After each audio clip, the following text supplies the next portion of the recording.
안녕하세요. 마음성장학교 대표 김은미입니다. 오늘부터 40일간 릭 워렌 목사의 목적이 이끄는 삶을 함께 읽어보도록 하겠습니다. 1장 모든 것이 하나님으로부터 시작되었으니 만물이 그에게 창조되되 하늘과 땅에서 보이는 것들과 보이지 않는 것들과 혹은 보좌들이나 주관자들이나 정사자들이나 권세들이나 만물이 다 그로 말미암고 그를 위하여 창조되었고. 고린도전서 1장 16절 말씀입니다. 신이 있다고 가정하지 않는 한 삶의 목적에 대한 질문은 무의미하다. 버트란트 러셀, 무신론자. 이것은 우리에 관한 것이 아니다. 삶의 목적이란 우리 개인의 성취감, 우리의 평안과 행복감 이상의 것이며 가족과 직업 그리고 우리의 가장 큰 꿈과 야망보다도 훨씬 더 큰 것이다. 우리가 이 땅에 살고 있는 이유를 알고 싶다면 모든 생각은 하나님으로부터 시작되어야 한다. 왜냐하면 우리는 그분의 목적에 의해서 그분의 목적을 위하여 창조되었기 때문이다. 삶의 목적에 대한 고민은 수천 년 동안 사람들을 혼란스럽게 했다. 혼란의 이유는 우리가 그러한 고민들의 출발을 우리 자신으로부터 시작했기 때문이다. 우리는 다음과 같은 자기중심적인 질문을 던지곤 한다. 나는 무엇이 되기를 원하는가?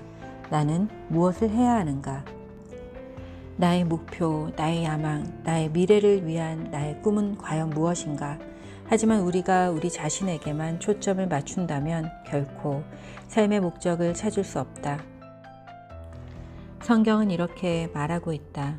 생물들의 혼과 인생들의 영이 다 그의 손에 있느니라. 욥기 12장 10절 말씀.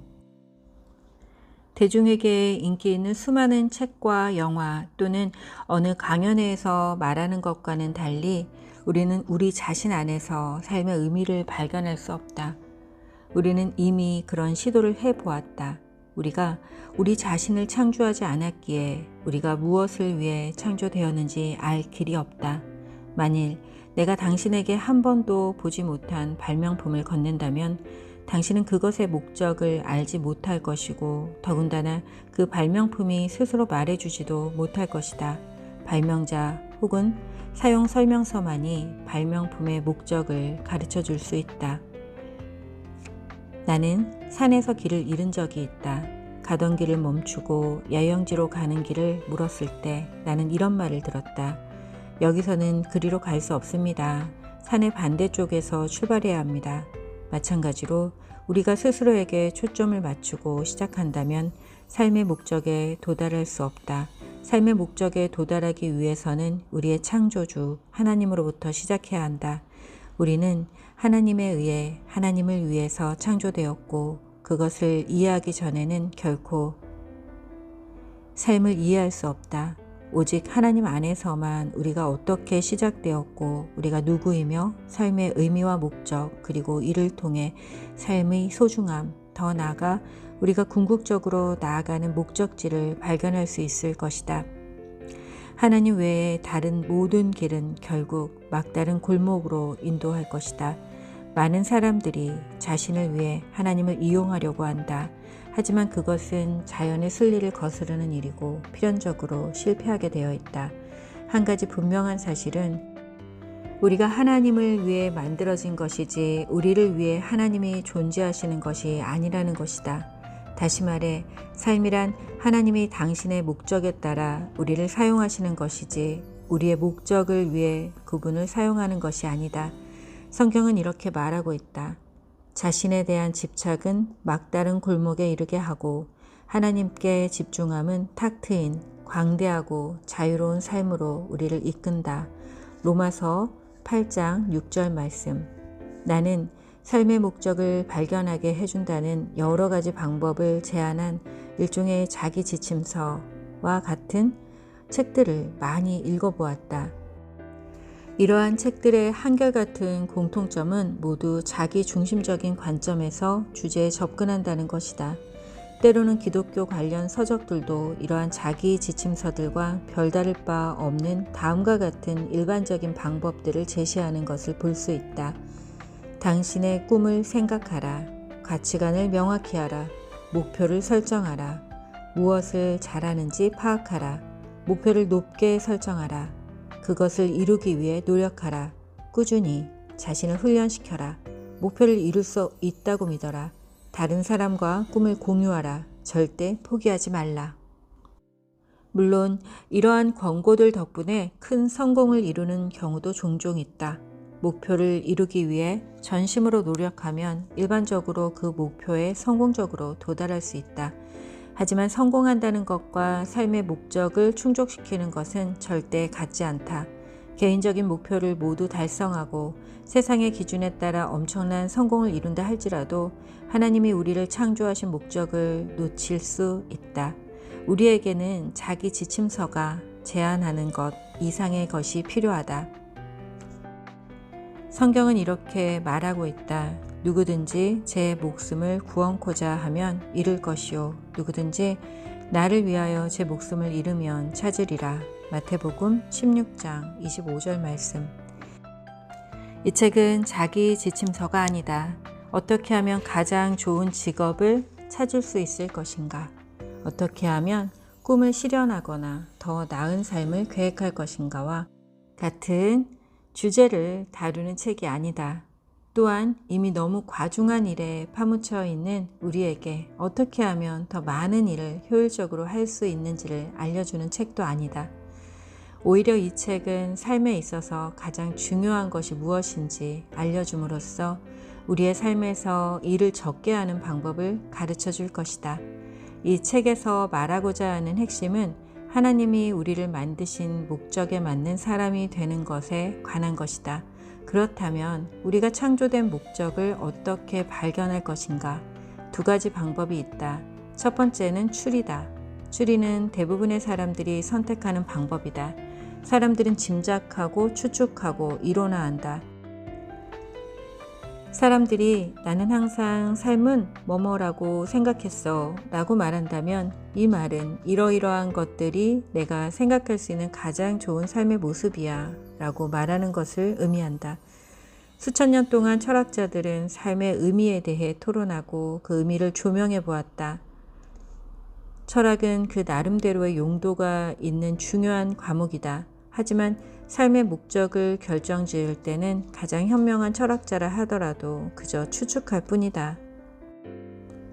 노스이스턴 일리노이 대학의 철학 교수인 휴 무어헤드 박사는 세계의 저명한 철학자, 작가, 그리고 학자 250명에게 이런 질문을 했다.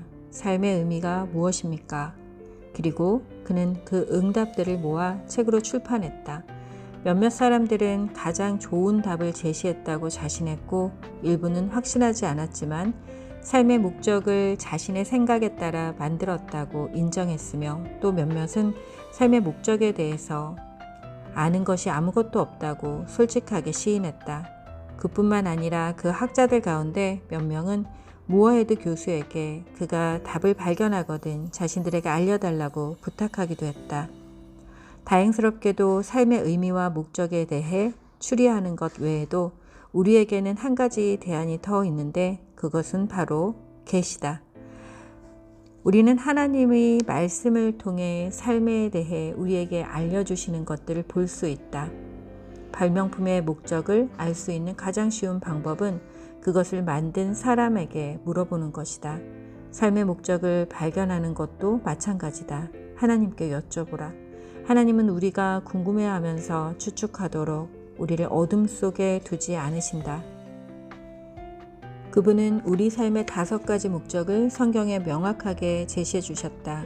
이것이 우리의 진정한 사용 지침서다. 우리가 왜 살아있는지, 삶이 어떻게 작용하는지, 무엇을 피해야 하고 미래에 무엇을 기대해야 하는지를 설명해 주고 있으며 우리가 앞에서 말한 자기 지침서나 철학책을 통해서는 결코 알 수 없는 것들을 알려주고 있다. 성경은 이렇게 말한다. 우리가 말하는 지혜는 하나님의 비밀 가운데 있는 지혜입니다. 이것은 감춰졌던 것이며 하나님께서 우리의 영광을 위해 창조 전에 미리 정하신 지혜입니다. 고린도전서 2장 7절 말씀. 하나님은 우리 삶의 시작일 뿐만 아니라 우리 삶의 근원이시다. 삶의 목적을 발견하기 위해서 우리는 세상의 지혜가 아닌 하나님의 말씀에 귀를 기울여야 한다. 우리는 대중 심리학이나 성공을 위한 동기 또는 영감을 주는 이야기들이 아닌 영원한 진리의 바탕을 두고 삶을 이루어 나가야 한다. 성경은 이렇게 말하고 있다. 오직 그리스도 안에서만 우리는 우리가 누구인지 그리고 우리가 무엇을 위해 사는지를 알 수 있다. 우리가 그리스도를 알기 전에 어떤 소망을 갖기 전에 하나님은 이미 우리를 눈여겨보셨고 만물과 만인 가운데서 역사하시는 목적의 한 부분으로서 영광스러운 삶을 이미 계획해 놓으셨다. 에베소서 1장 11절 말씀. 이 구절은 삶의 목적에 관한 세 가지 통찰을 제시해 준다. 1. 우리는 예수 그리스도와의 관계에서 우리의 정체성과 목적을 발견할 수 있다. 만일 그런 관계를 맺고 있지 않다면 어떻게 그 관계를 맺을 수 있는지에 대해 나중에 설명하겠다. 2. 우리가 하나님에 대해 생각하기 훨씬 이전부터 하나님은 우리에 대해 생각해 오셨다. 우리를 향한 하나님의 목적은 우리의 생각에 앞서 오늘까지 진행되어 왔고 우리의 도움 없이 이미 우리가 존재하기 이전부터 계획되어 있었다. 직업과 배우자 그리고 취미와 삶의 많은 부분들에 대해 우리가 스스로 결정할 수 있을지는 몰라도 우리의 목적은 스스로 선택할 수 없다. 그것은 하나님이 이미 결정해 놓으신 것이기 때문이다. 우리의 삶의 목적은 하나님이 영원을 위해 계획해 놓으신 보다 큰 목적의 한 부분이다. 이 책은 그것을 설명하기 위한 것이다. 러시아의 소설가 안드레이 비토프는 무신론적인 공산주의 정권 아래에서 성장했다. 하지만 그는 어느 우울한 날 하나님은 그의 눈길을 사로잡으셨다. 그는 이렇게 회상한다. 27살 되던 해 어느 날 나는 레닌그라드에서 지하철을 타고 있었다. 그 당시 나는 너무나도 절망하여 그 순간 삶이 멈춰버릴 것 같았고 나의 미래는 통째로 없어질 것 같았다. 삶의 의미는 생각조차 할 수 없었다. 그때 갑자기 한 구절이 눈에 띄었다. 하나님 없이는 삶을 이해할 수 없다. 나는 그 구절을 계속 되새기며 그 구절을 계단 삼아 절망 속에서 빠져나와 하나님의 빛 가운데로 한 걸음씩 들어가게 되었다. 우리는 누구나 삶의 목적에 대해 고민하며 암담함을 느껴본 적이 있을 것이다. 그러므로 이 시간에 축하한다는 말을 우리 자신에게 해주자. 왜냐하면 이제 우리는 빛 가운데로 들어가는 바로 그 길목에 서 있기 때문이다. 데이 1. 삶의 목적에 대하여 생각할 점. 나에 관한 것이 아니다. 외울 말씀. 만물이 다 그로 말미암고 그를 위하여 창조되었고. 고린도전서 1장 16절 말씀. 삶으로 떠나는 질문. 어떻게 하면 삶이 내 것임을 주장하는 어지러운 광고들에도 불구하고 나 자신이 아닌 하나님을 위해 사는 삶임을 기억할 수 있을까? 자, 축하합니다, 여러분. 여러분은 오늘 목적이 이끄는 삶 1장을 읽음으로 인하여 세상이 말하는 메시지가 아닌 하나님께서 우리를 만드신 그 목적을 찾는 그 빛 가운데로 들어가는 그 길목에 들어섰기 때문입니다. 우리 모두 축하하며 자, 오늘 시간은 여기서 마치겠습니다. 다음 시간에는 2장으로 찾아뵐게요.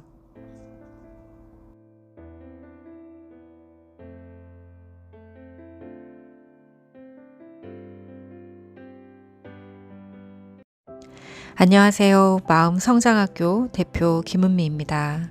오늘은 리고렌 목사의 목적이 이끄는 삶 두 번째 장을 함께 읽도록 하겠습니다. 나는 왜 이 세상에 존재하는가? 두 번째 장, 우리는 우연의 산물이 아니다. 너를 지으며 너를 모태에서 조성하고 너를 도와줄 여호와가 말하노라. 사사기 44장 2절 말씀. 하나님은 주사위 놀이를 하지 않으신다. 알버트 아인슈타인. 우리는 우연의 산물이 아니다. 우리의 출생은 실수도 불운도 아니며 우리의 삶 또한 우연히 이 세상에 존재하는 것이 아니다. 혹 부모님은 계획하지 않았을지라도 하나님은 우리를 계획하셨다. 우리가 이 세상에 존재하고 있는 것은 하나님의 계획 안에서 예정되어 있던 일이기 때문에 그분에게는 결코 놀랄 일이 아니다. 부모님이 우리라는 생명체를 만들기 훨씬 이전부터 하나님은 우리를 당신의 마음속에 품으셨고 또한 우리의 존재를 제일 먼저 생각하기 시작하셨다. 우리가 지금 숨쉬고 있다는 사실은 갑작스럽게 이루어진 의미 없는 운명도 우연의 결과도 아니다. 성경은 이렇게 말하고 있다. 여호와께서 내게 관련된 것을 완전케 하실지라. 시편 138장 8절 말씀. 하나님은 우리 신체의 가장 작은 부분까지도 선택하여 만드셨다. 우리가 속한 인종, 피부색, 머리, 그리고 우리가 갖고 있는 모든 특징들을 숙고하여 선택하셨고 하나님이 원하시는 모습 그대로 우리를 맞춤 제작하셨다. 그러니까 우리의 재능과 독특한 성격까지도 모두 하나님의 결정대로 만들어진 것이다. 성경은 이렇게 말하고 있다. 당신은 나의 내면과 외면 모두를 아십니다. 내 몸속의 모든 골수 조직도 아십니다. 내가 어떻게 만들어졌는지, 내가 어떻게 무에서 유가 되었는지 모든 것을 정확히 알고 계십니다. 시편 139장 15절 말씀. 하나님이 우리를 만드신 이유가 있기 때문에 그분은 우리 삶의 모든 것을 미리 계획해 놓으셨을 뿐만 아니라 우리의 출생과 죽음의 시기도 이미 결정해 놓으셨다. 성경은 이렇게 말하고 있다. 당신은 내가 태어나기 이전부터 나를 보내셨고 내가 숨쉬기 이전부터 내 삶의 매일매일을 계획해 놓으셨습니다. 모든 날들이 당신의 책에 기록되어 있습니다. 시편 139장 16절 말씀. 또한 하나님은 우리가 어디에서 태어날 것과 하나님의 목적을 이루기 위해 거주할 곳까지 계획해 놓으셨습니다. 다시 말해 우리가 이 나라에서 태어난 것은 결코 우연이 아니며 아주 작은 부분조차 우연히 이루어진 것이 아니라 모두 하나님의 목적에 따라 계획되어 있다는 말입니다. 성경은 말한다. 하나님께서는 한 사람으로부터 세계 모든 인류를 만들어 땅 위에 살게 하셨습니다. 그리고 그들이 살 시대와 지역의 경계를 정해 주셨습니다. 사도행전 17장 26절 말씀. 즉 우리 삶의 어떤 부분도 합당한 이유와 목적이 있다는 말씀이다. 가장 놀라운 것은 하나님이 우리를 이 세상에 어떻게 보내실지도 모두 결정해 놓으셨다는 사실이다. 우리의 출생 상황이 어떠하든 부모님이 어떤 분들이든 하나님은 우리를 창조할 계획을 가지고 계셨다. 부모님이 훌륭하든 평범하든 상관이 없다. 그리고 하나님이 계획하고 있는 우리를 만들기 위해서 필요한 정확한 유전자들을 우리의 부모가 될 두 사람의 남녀가 모두 소유하고 있음을 하나님은 알고 계셨다. 부적절한 부모는 있어도 부적절한 자식은 없다. 많은 아이들이 부모의 계획과 상관없이 태어날 수는 있지만 하나님의 목적 없이 태어날 수는 없다. 하나님은 인간의 실수와 죄까지도 모두 고려하여 계획을 세우신다. 하나님은 어떤 일도 우연히 하지 않으시고 절대 실수하지 않으신다. 하나님이 창조하신 모든 것에는 이유가 있다. 모든 식물, 모든 동물도 하나님의 계획에 따라 만들어졌고 모든 사람 하나하나가 하나님의 목적에 따라 만들어졌다. 이렇게 하나님이 우리를 계획하고 만드신 동기는 바로 그분의 사랑이다. 성경은 말한다. 그가 땅의 기반을 마련하기 훨씬 이전에 그는 우리를 계획하셨고 우리를 그의 사랑의 대상으로 정해 놓으셨다. 에베소서 1장 4절 말씀. 그분은 세상을 만들기 이전부터 우리에 대해 생각하고 계셨다. 더 나아가 하나님이 이 세상을 창조하신 이유가 바로 우리 때문이다. 뿐만 아니라 하나님은 우리가 살 수 있도록 지구의 환경을 계획하셨다. 우리는 그분의 사랑의 대상이고 그분의 창조물 가운데 가장 값지다. 성경은 말한다. 그가 그 조물 중에 우리로 한 천 열매가 되게 하시려고 자기의 뜻을 좇아 진리의 말씀으로 우리를 낳으셨느니라. 야고보서 1장 18절 말씀. 하나님은 우리를 이토록 사랑하고 아끼신다. 하나님은 무작정 움직이지 않으신다. 하나님은 모든 것을 정확하게 계획하셨다. 물리학자, 생물학자, 그리고 그 외 다른 과학자들이 우주를 연구하면 할수록 우리는 하나님이 만드신 모든 것들이 우리의 존재에 꼭 맞도록 얼마나 독특하게 만들어졌는지 감탄할 수밖에 없다. 그리고 이러한 조건들이 인류의 생존을 가능하게 하는데 얼마나 정확한지 놀랄 수밖에 없다. 뉴질랜드 오타고 대학의 인간분자 유전학 수석 연구자인 마이클 델튼 박사는 이렇게 결론을 지었다. 생물과학에서 얻을 수 있는 모든 정보는 그 핵심 사안, 즉 우주는 삶과 인류를 근본 목표와 목적으로 가진 전체 그리고 현실의 모든 것이 각각의 의미와 이유가 있는 전체로 특별히 설계된 것이라는 사실을 뒷받침한다. 성경은 이렇게 말한다.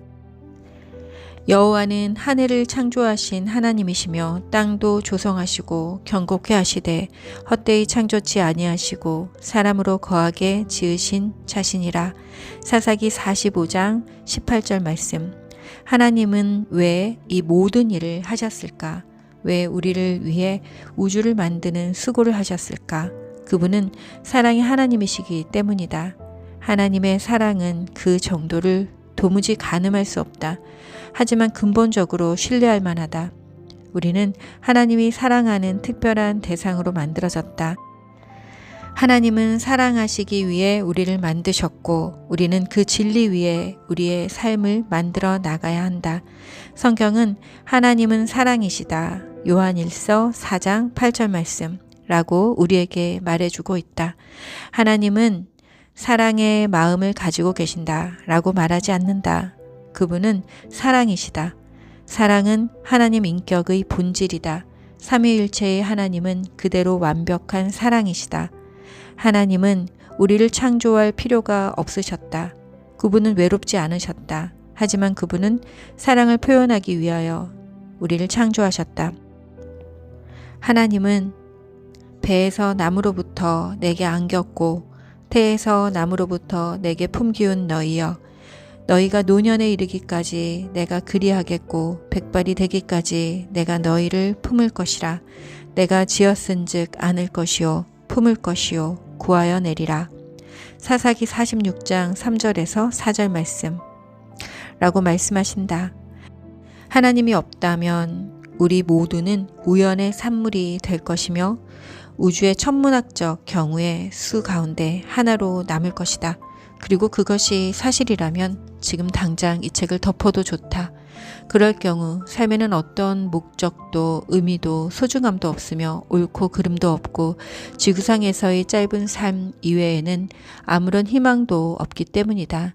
그렇지만 하나님은 존재하시고 우리를 만든 이유가 있으며 우리의 삶은 매우 중요한 의미를 가지고 있다. 그리고 하나님과 관계를 맺기 시작할 때 만이 우리 삶 속에서 그 의미와 목적을 발견할 수 있다. 영어 성경 메시지는 로마서 12장 3절을 다음과 같이 말하고 있다. 우리 자신을 이해하는 가장 정확한 방법은 하나님이 누구시고 우리를 위해 무엇을 하시는지 아는 것이다. 러셀 켈퍼의 시가 이 모든 것을 다음과 같이 요약해주고 있다. 당신이 된 것은 이유가 있지요. 당신은 하나님의 신묘막측한 계획의 한 부분이에요. 당신은 소중하고 완벽하고 독특하게 만들어졌으며 하나님은 당신을 그분의 특별한 여자와 남자로 부르고 있죠. 존재의 이유를 추구하는 당신, 그러나 실수하지 않으시는 하나님, 어머니의 자궁 안에서부터 손수 당신을 지으신 그분, 그러기에 당신은 그분이 원하는 바로 그 사람이죠. 당신의 부모님도 그분이 선택했어요. 지금 당신이 어떻게 느끼든 하나님의 빈틈없는 계획대로 그들을 선택하사 그들의 손에 주님의 확인 도장을 찍어주신 것이지요. 물론 당신이 당한 고통 견디기 쉽지 않았겠지만 하나님 역시 당신이 마음 상했을 때 눈물 흘리셨어요. 하지만 그것을 통해 당신의 마음이 하나님의 형상을 따라 닮아가고 성장하길 원하셨죠. 당신이 된 것은 이유가 있죠. 주님의 지팡이로 지어진 당신이 사랑받는 당신이 된 이유는 하나님이 계시기 때문이죠. 데이 2. 내 삶의 목적에 대하여 생각할 점. 나는 우연의 산물이 아니다. 외울 말씀. 너를 지으며 너를 모태에서 조성하고 너를 도와줄 여호와가 말하노라. 사사기 44장 2절 말씀. 삶으로 떠나는 질문. 하나님이 나를 독특하게 만드셨다는 사실을 인정하면서 성격, 배경, 그리고 외모 가운데 내가 받아들이기 위해 노력해야 할 부분은 무엇인가? 두 번째 장, 우리는 우연의 산물이 아니다 장을 모두 읽었습니다. 오늘 저의 마음에 남는 그 말씀을 남기고 오늘 여정 마치려고 합니다. 배에서 나무로부터 내게 안겼고 태에서 나무로부터 내게 품기운 너희여, 너희가 노년에 이르기까지 내가 그리하겠고 백발이 되기까지 내가 너희를 품을 것이라. 내가 지었은즉 안을 것이요 품을 것이요 구하여 내리라. 사사기 46장 3절에서 4절 말씀입니다. 자, 여러분이 지금 여기 이곳에 이러한 모습으로 살아가고 있는 데에는 분명히 이유가 있겠죠. 자, 말씀을 묵상하면서 여러분이 이 세상에 존재하는 그 이유를 찾아보시기 바랍니다. 저는 또 내일 뵙겠습니다. 여러분 평안하세요. 샬롬.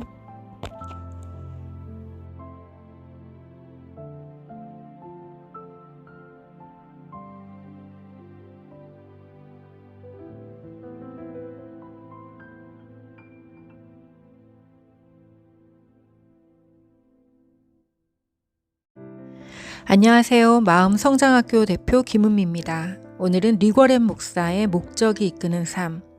나는 왜 이 세상에 존재하는가? 세 번째 장, 삶의 원동력 장을 함께 읽겠습니다. 또 살펴보니 모든 수고와 성취는 이웃에 대한 시기심에서 발생하였다. 전도서 4장 4절 말씀. 목적이 없는 사람은 키 없는 배와 같다. 한낱 떠돌이요 아무것도 아닌 인간이라 부를 수 없는 사람이다. 토마스 칼라일. 모든 사람은 무엇인가 이끌려 살고 있다. 대부분의 사전은 이끌다, 드라이브라는 동사를 길을 인도하다, 통제하다 또는 방향을 제시하다 라고 정의 내리고 있다. 자동차를 운전하든 못을 박든 골프공을 치든 우리는 그 순간 그것을 인도하고 통제하며 그것에게 방향을 제시하고 있는 것이다. 그렇다면 우리의 삶의 원동력은 무엇인가? 우리는 지금 특정한 문제, 중압감 혹은 마감 시간에 쫓기면서 이끌려가듯 살아가고 있을지도 모른다. 과거의 기억, 계속 떠오르는 두려움, 혹은 입 밖으로 내보지 못한 잘못된 믿음에 의해 이끌려가고 있는지도 모른다. 수백 가지의 상황, 가치, 그리고 감정이 우리의 삶을 이끌 수 있다. 그 가운데 가장 보편적인 것 5가지를 살펴보자. 많은 사람들이 죄의식에 의해 끌려다닌다. 이렇게 과거의 죄의식에 의해 끌려다니는 삶은 후회에서 벗어나고 수치심을 감추기 위해 결국 삶 전체를 허비하는 것이다. 죄의식에 의해 끌려다니는 사람들은 기억에 의해 조작된다. 그들은 과거가 미래를 지배하도록 내버려둔다. 그리고 때때로 무의식적으로 자신들의 성공을 파괴함으로써 스스로를 처벌하려고 한다. 가인이 죄를 지었을 때 그의 죄의식은 자신을 하나님의 임재로부터 멀어지게 했고 하나님은 너는 땅에서 피하며 유리하는 자가 되리라. 창세기 4장 12절 말씀고 말씀하셨다. 이 말씀은 목적 없이 헤매는 오늘날 많은 사람들의 삶의 모습을 그려주고 있다. 우리는 과거의 산물이지만 과거에 갇힐 필요는 없다. 하나님의 목적은 우리의 과거로 인해 제한받지 않는다. 그분은 모세라는 살인자를 지도자로 바꾸셨고 기드온이라는 겁쟁이를 용감한 영웅으로 바꾸셨다. 또한 우리의 남은 삶을 통해서도 엄청난 일들을 하실 수 있다. 하나님은 사람들이 새롭게 시작할 수 있도록 해주시는데 전문가시다. 성경은 말한다. 허물의 사함을 얻고 그 죄의 가리움을 받은 자는 복이 있도다. 시편 32편 1절 말씀. 많은 사람들이 원한과 분노에 쓴 뿌리를 씹으며 살아간다. 그들은 상처를 입은 곳에서부터 벗어나지 못한다. 용서를 통해 고통에서 벗어나는 대신 머릿속에서 고통의 순간들을 계속 되풀이한다. 원한을 품고 사는 사람들은 여러 가지 모양으로 분노를 나타낸다. 침묵하며 분노를 내면화하는 사람도 있고 자신의 감정을 폭발시켜 다른 사람들에게 그 분노를 쏟아붓기도 한다. 두 반응 다 건전하지 않으며 도움이 되지 않는다. 분노할 때 우리는 우리가 붕괴하고 있는 그 사람보다 우리 자신을 더 아프게 한다. 우리에게 상처를 입힌 사람은 이미 자기가 한 일을 잊고 살아가고 있는데 우리는 과거를 붙잡고 계속 고통 속에서 괴로워하고 있다. 기억하라. 우리가 원한을 품고 상처를 계속 싸매고 있는 한 우리의 상처는 계속 상처로 남고 그 상처는 결코 아물 수 없다. 과거는 과거일 뿐이다. 아무것도 우리의 과거를 바꿀 수 없다. 우리는 원한을 품고 있기 때문에 스스로에게 상처를 주고 있다. 우리 자신을 위하는 가장 좋은 길은 과거에서 교훈만 얻고 잊어버리는 것이다. 성경은 이렇게 말하고 있다. 분노가 미련한 자를 죽이고 시기가 어리석은 자를 멸하느니라. 욥기 5장 2절 말씀. 많은 사람들이 두려움에 이끌려 살아간다. 두려움이란 매우 충격적인 경험, 비현실적인 기대, 그리고 엄격한 가정 환경으로 인해 생길 수도 있고 또 유전적인 요인으로 생길 수도 있다. 그 원인에 상관없이 두려움에 의해 이끌려서 사는 사람들은 종종 좋은 기회들을 놓친다.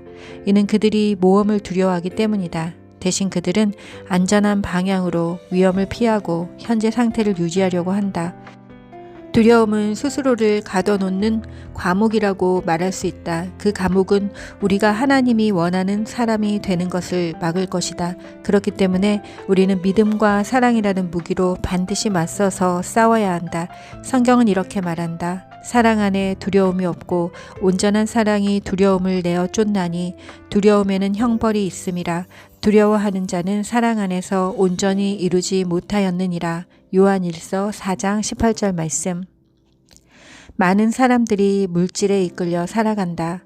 무언가를 획득하고자 하는 욕구가 삶의 목표가 된다. 항상 더 많은 것을 얻고자 하는 이 욕구는 더 많이 가지면 더 행복해지고 더 중요한 사람이 되며 더 안전할 거라는 잘못된 생각에서 온다. 하지만 이 세 가지 모두 사실이 아니다. 소유물은 일시적인 행복만을 준다. 사물이 변하지 않기 때문에 우리는 결국 그것의 실증을 느끼고 보다 새롭고 더 크고 나은 것을 원하게 된다. 더 많은 것을 가지면 더 중요한 사람이 될 것이라는 것도 잘못된 믿음이다. 하지만 자아 가치와 소유 가치는 동일하지 않다. 우리의 가치는 우리가 가지고 있는 물건에 의해서 결정되는 것이 아니다. 하나님은 세상에서 가장 가치 있는 것들은 물건이 아니라고 말씀하신다. 돈에 대한 가장 흔한 오해는 돈이 많을수록 더 안전하다는 것이다. 그렇지 않다. 부는 통제할 수 없는 요인들로 한순간에 이룰 수 있다. 진정한 안전은 그 어느 누구도 앗아갈 수 없는 것에서만 발견할 수 있다. 바로 하나님과 우리와의 관계다. 많은 사람들이 다른 사람들의 인정을 받기 위해 살아간다. 그들은 부모나 배우자 혹은 자식이나 스승 또는 친구들 그리고 수많은 사람들의 기대나 그들의 삶을 주관하도록 내버려둔다. 성인이 된 후에도 도저히 만족하지 않는 부모를 만족시키기 위해 노력하는 많은 사람들이 있다. 또 어떤 사람들은 주변의 압력에 끌려간다. 다른 사람이 자신에 대해 어떻게 생각하는지를 항상 걱정한다. 불행하게도 군중을 따라가는 사람은 군중 속에 헤매며 길을 잃게 된다. 나는 성공으로 이끄는 모든 길에 대해서는 알지 못하지만 한 가지 분명히 아는 것은 모든 사람을 만족시키려고 노력하는 것은 실패로 가는 길이라는 것이다. 다른 사람의 의견에 의해 통제받는 것은 우리의 삶을 향한 하나님의 목적을 놓치게 만드는 길이다. 예수님은 한 사람이 두 주인을 섬기지 못할 것이니 마태복음 6장 24절이라고 말씀하셨다. 이외에 여러 가지 우리의 삶을 이끄는 많은 다른 힘이 있지만 이 모두가 막다른 골목, 즉 사용하지 못하는 잠재력, 불필요한 스트레스, 그리고 만족하지 않는 삶을 향해 나가게 한다. 이 40일간의 여정은 어떻게 하면 하나님의 목적에 의해 인도되고 통제되며 방향이 뚜렷이 설정된 목적이 이끄는 삶을 살 수 있는지를 보여줄 것이다. 하나님이 우리의 삶에 대해 가지고 계시는 목적을 아는 것이 가장 중요하다. 목적을 모르는 삶을 보상해 줄 수 있는 것은 아무것도 없다. 성공, 부나 명예, 그리고 쾌락도 삶의 의미를 부여할 수 없다. 목적 없이 사는 삶은 의미 없는 행동, 방향 없는 활동, 그리고 이유 없는 행사들의 끊임없는 연속밖에는 될 수 없다. 목적 없이 사는 삶은 하찮은 삶이요 무의미한 삶이다. 목적이 이끄는 삶에 따르는 유익. 목적이 이끄는 삶을 살 때 5가지 유익이 있다. 첫 번째, 목적을 아는 것은 삶의 의미를 부여해준다. 인간은 삶의 의미를 갖고 살도록 만들어졌다. 그렇기 때문에 사람들은 점성학이나 심령술사와 같은 모호한 방법들을 통해서라도 삶의 의미를 찾으려고 한다. 삶의 의미가 있다면 인간은 거의 모든 것을 견딜 수 있지만 반대로 삶의 의미가 없으면 그 어떤 것도 참을 수 없다. 한 20대 청년이 이렇게 썼다. 나는 무엇이 되려고 발버둥 치고 있지만 진정으로 무엇이 되려고 하는 줄 모르기 때문에 실패자임이 틀림없다. 오직 내가 할 줄 아는 것은 대충 살아가는 것뿐이다. 언젠가 내 삶의 목적을 발견할 때에야 비로소 나는 살기 시작한다고 느낄 것이다. 하나님이 없다면 삶에는 어떤 목적도 있을 수 없고 목적이 없는 삶은 의미가 없다. 의미가 없다면 삶의 중요함이나 소망도 없다. 성경에도 많은 사람들이 이러한 절망감을 표현했다. 이사야는 내가 헛되이 수고하였으며 무익히 공연히 내 힘을 다하였다. 사사기 49장 4절 말씀라고 말했고, 욥은 나의 삶은 절망적인 나날의 연속이다. 욥기 7장 6절 말씀라고 고백하고 있다. 욥은 이 외에 나는 포기한다. 사는 것이 지겹다. 그냥 나를 혼자 두라. 내 삶은 말도 안 된다. 욥기 7장 16절 라고 절규하기도 했다. 가장 큰 비극은 죽음이 아니라 목적 없는 삶이다. 소망은 우리의 삶의 공기와 물만큼 중요하다. 삶의 역경을 극복해 나가기 위해서 소망이 필요하다. 버니 시걸 박사는 100세까지 살고 싶습니까? 라는 질문을 그가 돌보고 있는 암 환자들에게 물어보면 누가 병마를 이기고 회복할 수 있는지 알 수 있다고 말한다. 삶의 목적에 대한 깊은 이해가 있는 사람들은 네 라고 대답을 했고 이들이 생존할 확률이 가장 높다. 소망은 목적을 갖는 것에서부터 온다. 지금 절망을 느끼고 있다면 조금만 기다리라. 목적을 가지고 삶에 임하기 시작하는 순간 당신의 삶에 멋진 변화들이 일어나기 시작한다. 하나님은 말씀하신다. 나 여호와가 말하노라. 너희를 향한 나의 생각은 내가 아나니 재앙이 아니라 곧 평안이요 너희 장래에 소망을 주려 하는 생각이라. 에레미야 29장 11절 말씀. 지금 불가능한 상황에 직면했다고 느끼고 있는가? 성경은 이렇게 말한다. 하나님은 우리가 상상하거나 요구하는 것보다 훨씬 많은 일들을 하실 수 있다. 우리의 가장 큰 기도, 욕구, 생각, 그리고 희망을 훨씬 뛰어넘는 일들을 하신다. 에베소서 3장 20절 말씀. 두 번째, 목적을 알면 우리의 삶은 단순해진다. 왜냐하면 그것은 우리가 무엇을 해야 하고 무엇을 하지 말아야 할지를 명확하게 해주기 때문이다. 우리의 목적은 꼭 필요한 활동과 그렇지 않은 것들을 평가하는 기준이 된다. 일을 하기 전에 간단히 이 일이 나를 향한 하나님의 목적을 달성하는 데 도움이 될까? 라고 자문하면 된다. 명확한 목적이 없으면 우리는 왜 그런 결정을 내렸으며 어떻게 시간을 투자하고 자원을 활용할 것인지에 대한 근거를 잃게 된다. 그저 상황, 압력, 그리고 그 순간 우리의 기분에 따라 결정을 내릴 뿐이다. 자신의 목적을 알지 못하는 사람들은 너무 많은 것을 하려고 하고 또 이 때문에 스트레스, 피로, 그리고 관계에 있어서 갈등을 겪게 된다. 사람들이 원하는 모든 것을 해주는 것은 불가능하다. 우리에게는 하나님의 뜻만을 행할 시간이 주어졌기 때문에 만약 모든 것을 다 할 수 없다면 우리는 분명 하나님이 인도하신 것보다 훨씬 많은 일을 하고 있는 것이다. 혹은 텔레비전을 너무 많이 보고 있다는 이야기도 될 수도 있다. 목적이 이끄는 삶은 더 단순한 삶의 방식과 분별 있는 계획을 갖게 한다. 성경은 이렇게 말한다. 남에게 보여주기 위한 삶은 공허한 삶이다. 평범하고 단순한 삶이 풍성한 삶이다. 잠언 13장 7절 말씀. 또한 이러한 삶이 마음의 평화를 준다. 주님, 당신은 목적을 굳게 지키고 당신을 신뢰하는 자들에게 완전한 평화를 주십니다. 이사야 26장 3절 말씀. 세 번째, 목적을 알면 초점을 맞춘 삶을 살게 된다. 이는 우리의 노력과 에너지를 중요한 것에 집중하게 해준다. 우리가 선택적으로 살게 되기 때문에 모든 것이 효율적으로 이루어지게 된다. 사소한 일들로 마음이 산란해지는 것은 인간의 본성이다. 우리는 우리의 삶에서 사소한 것들을 추구한다. 헨리 데빗 소로우는 사람들이 조용히 자포자기하는 삶을 산다고 말했다. 오늘날 이에 대한 더 적합한 설명은 목적 없는 산만함이다.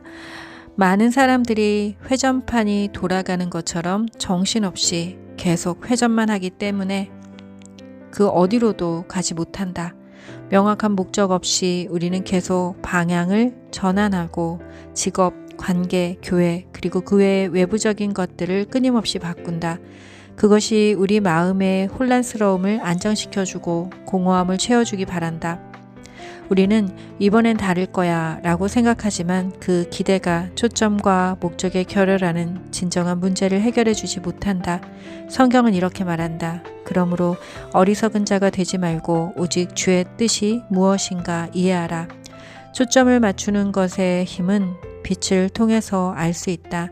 넓게 흩어진 빛은 힘이나 영향력이 거의 없다. 하지만 빛에 초점을 맞추면 에너지를 모을 수 있다. 돋보기를 통해서 태양빛을 모아 잔디나 종이를 태울 수 있다. 레이저 광선처럼 빛이 더 강하게 한 초점으로 모아지면 강철도 뚫을 수 있다. 목적이 있고 초점이 맞춰진 삶만큼 강력한 것은 없다. 성령의 능력을 힘입어 하나님의 손에서 받는 목적이 이끄는 삶을 살 때 하나님의 선한 뜻을 능력 있게 감당할 수 있는 것이다. 역사에서 가장 큰 변화를 만들어낸 사람들은 가장 뚜렷한 목적을 가지고 산 사람들이었다. 예를 들어 사도 바울은 거의 빈손으로 로마 제국에 기독교를 전파시켰다. 그의 비밀은 초점이 맞춰진 삶이었다. 그는 이렇게 말한다. 나는 나의 모든 에너지를 이 한 가지에 집중시키고 있다. 과거를 잊고 미래를 기대한다. 빌립보서 3장 13절 말씀. 삶이 영향력을 갖길 원한다면 삶에 초점을 맞추라. 그만 첨벙거리라. 모든 것을 하려는 것을 멈추라. 적게 하라. 유익하다고 생각되는 활동도 잘라내라. 그것이 유익하고 좋은 활동일지라도 가장 중요한 것들만 하라. 활동과 생산성을 혼동하지 말라. 무엇 때문에 목적 없이 바쁘게 살고 있는가? 하나님이 우리를 위해 가지고 계신 모든 것을 원하는 사람들은 그 목표를 계속 바라보자. 빌립보서 3장 15절 말씀 라고 바울은 말하고 있다. 네 번째, 목적을 알 때 삶의 동기가 유발된다. 목적은 열정을 낳는다. 뚜렷한 목적만큼 힘이 되는 것은 없다. 반대로 목적이 없으면 열정은 소실된다. 침대에서 일어나는 것도 엄청난 부담이 될 수 있다. 의미 없는 별것 아닌 일들이 우리를 지치게 하고 우리의 기운을 빼앗으며 기쁨을 앗아간다. 조지 버나드 쇼는 이렇게 썼다. 이것이 삶의 진정한 기쁨이다. 위대한 목적이라고 여겨지는 것을 위해 사용되어지는 것. 세상이 우리를 행복하게 해주지 않는다고 불평하는 이기적인 아픔과 슬픔의 덩어리보다 자연스러운 힘이 되는 것이다. 5번째, 목적을 알므로써 영생을 준비할 수 있다. 많은 사람들은 이 땅에서의 영원한 유산을 만드는데 인생을 보낸다. 그들은 죽은 후에 기억되고 싶어 한다. 하지만 긍정적으로 중요한 것은 다른 사람들이 우리의 삶에 대해 어떻게 얘기하느냐가 아니고 하나님이 우리에 대해서 어떻게 생각하시느냐이다. 다른 사람들이 우리가 평생 이룩한 것 이상으로 이룩할 것이고 기록은 깨어지며 명성은 사라지고 공로는 잊혀진다는 사실을 사람들은 깨닫지 못한다. 대학 시절 제임스 dobs는 목표는 학교 테니스 챔피언이었다. 그는 열심히 노력했고 자신의 트로피가 학교 트로피 전시장에 놓여질 때 너무 자랑스러웠다. 그런데 몇 년 후 어떤 사람이 그 트로피를 우편으로 보내왔는데 학교 재건축 당시 쓰레기통에서 발견한 것이었다. 제임스 dobs는 말했다. 얼마간 시간이 흐른 뒤에 당신 삶의 모든 트로피는 누군가에 의해서 버려지게 된다. 지구상에 유산을 남기기 위해 사는 것은 근시안적인 목표일 뿐이다. 영원한 유산을 남기는 삶을 사는 것이 시간을 더 유용하게 쓰는 방법이다. 우리는 이 세상에서 기억되기 위해 이 땅에 보내진 것이 아니다. 우리는 영생을 준비하기 위해서 이 땅에 보내졌다. 어느 날 우리는 하나님 앞에 서고 그분은 우리의 삶에 대해 조사하실 것이다.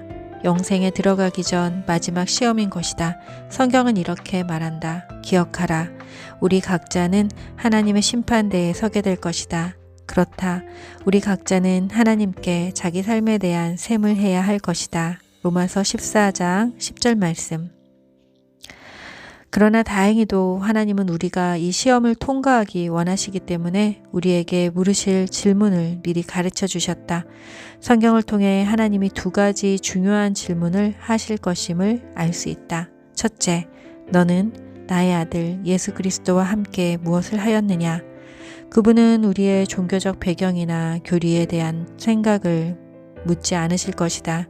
중요한 것은 예수님이 우리를 위해 하신 일들을 받아들였고 예수님을 사랑하고 신뢰하는 것을 배웠느냐는 것이다. 예수님은 내가 곧 길이요 진리요 생명이니 나로 말미암지 않고는 아버지께로 올 자가 없느니라고 말씀하셨다. 2번째 질문은 내가 너에게 준 것들로 너는 무엇을 하였느냐 이다. 너는 삶을 통해 무엇을 했느냐? 내가 준 은사와 재능, 기회, 에너지, 인간관계 그리고 자원들로 무엇을 했느냐? 스스로를 위해 썼느냐? 아니면 내가 너를 창조한 목적을 위해 사용했느냐? 이 2 질문에 대해 대답할 수 있도록 준비시키는 것이 이 책의 목적이다. 첫 번째 질문은 우리가 영생을 어디에서 보낼지를 결정해 줄 것이고 2번째 질문은 우리가 영생에서 무엇을 할지를 결정해 줄 것이다. 이 책의 마지막 장을 넘길 때 우리는 2 질문 모두에 대해 답할 준비가 되어 있을 것이다. 데이 3. 내 삶의 목적에 대하여 생각할 점. 목적을 따라 사는 것은 평화로 가는 길이다. 외울 말씀. 주께서 심지가 견고한 자를 평강의 평강으로 지키시리니 이는 그가 주를 의뢰함이니라. 이사야 26장 3절 말씀. 삶으로 떠나는 질문. 가족과 친구들은 내 삶의 원동력을 무엇이라고 말하겠는가? 나는 진정 어떤 사람이 되고 싶은가? 40일의 여정 중 3번째 날 삶의 원동력 장을 모두 읽었습니다. 긴 내용 속에 많은 메시지들이 들어 있습니다. 오늘 제 마음에 남는 메시지는 사도 바울이 빌립보서에서 전한 말씀입니다. 나는 나의 모든 에너지를 이 한 가지에 집중시키고 있다. 과거를 잊고 미래를 기대한다. 네, 그만 첨벙거리라. 삶에 초점을 맞춰라. 모든 것을 하려는 것을 멈추라. 적게 하라. 유익하다고 생각되는 활동도 잘라내라. 그것이 유익하고 좋은 활동일지라도 가장 중요한 것들만 하라. 활동과 생산성을 혼동하지 마라.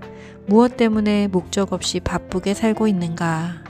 자, 이 말씀을 기억하면서 제 삶에서 정말로 집중해야 할 것, 한 가지에 집중할 것, 그것들을 향해서 기도하고 또 묵상하며 마음성장학교가 집중해야 할 것들을 찾아보는 그런 시간이 되도록 하겠습니다. 여러분의 삶에서 진정 원하는 것은 무엇인가요? 진정 어떤 사람이 되고 싶은가요?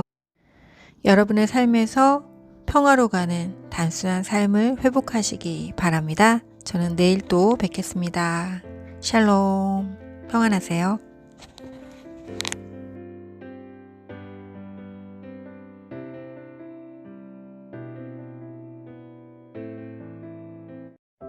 안녕하세요. 마음성장학교 대표 김은미입니다. 마음성장학교의 독서집단 지금 여기에서 첫 번째 여정으로 리워렌 목사의 목적이 이끄는 삶을 함께 읽고 있습니다. 오늘은 네 번째 날, 영원히 존재하도록 지어졌다. 하나님이 모든 것을 지으시되 때를 따라 아름답게 하셨고 또 사람에게 영원을 사모하는 마음을 주셨느니라. 전도서 3장 11절 말씀. 하나님이 사람과 같은 존재를 하루살이로 만들지는 않으셨을 것이다. 절대로 그럴 리가 없다. 사람은 영원히 존재하도록 지어졌다. 아브라함 링컨. 성경은 이렇게 말한다. 하나님이 모든 것을 지으시되 때를 따라 아름답게 하셨고 또 사람에게 영원을 사모하는 마음을 주셨느니라. 전도서 3장 11절 말씀. 이 말은 우리 안에는 영원한 삶을 바라는 본능이 있다는 것이고 하나님이 그분의 형상을 따라 영원토록 살도록 우리를 만드셨음을 의미한다.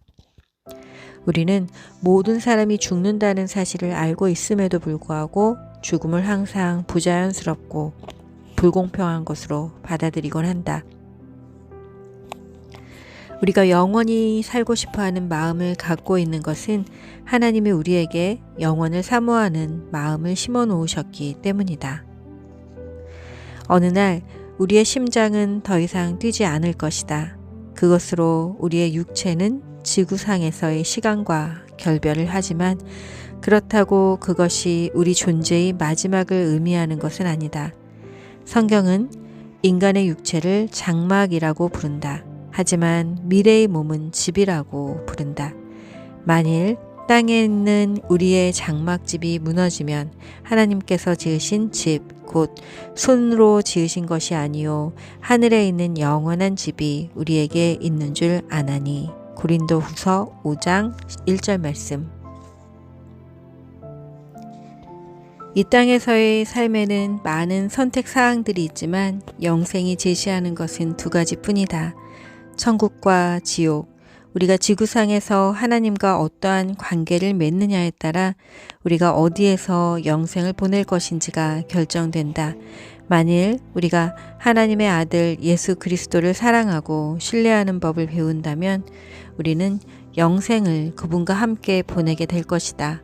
하지만 만일 우리가 예수님의 사랑, 용서, 그리고 구원을 거부한다면 우리는 영원히 하나님과 떨어져 살게 될 것이다. 우리가 지금 이곳에서 사는 것이 존재의 끝이 아니고 그 후에 영원이라는 것이 있으며 지금의 삶이 영생을 위한 준비 과정이란 것을 깨닫는다면 우리는 지금과는 다르게 살기 시작할 것이다. 이러한 것을 깨달았을 때 우리는 영원의 빛 가운데서 살 것이고 그것은 우리가 관여하고 있는 모든 관계, 우리에게 맡겨진 임무, 그리고 처해 있는 모든 상황에 대처하는 모습을 올바르게 선택하게 될 것이다.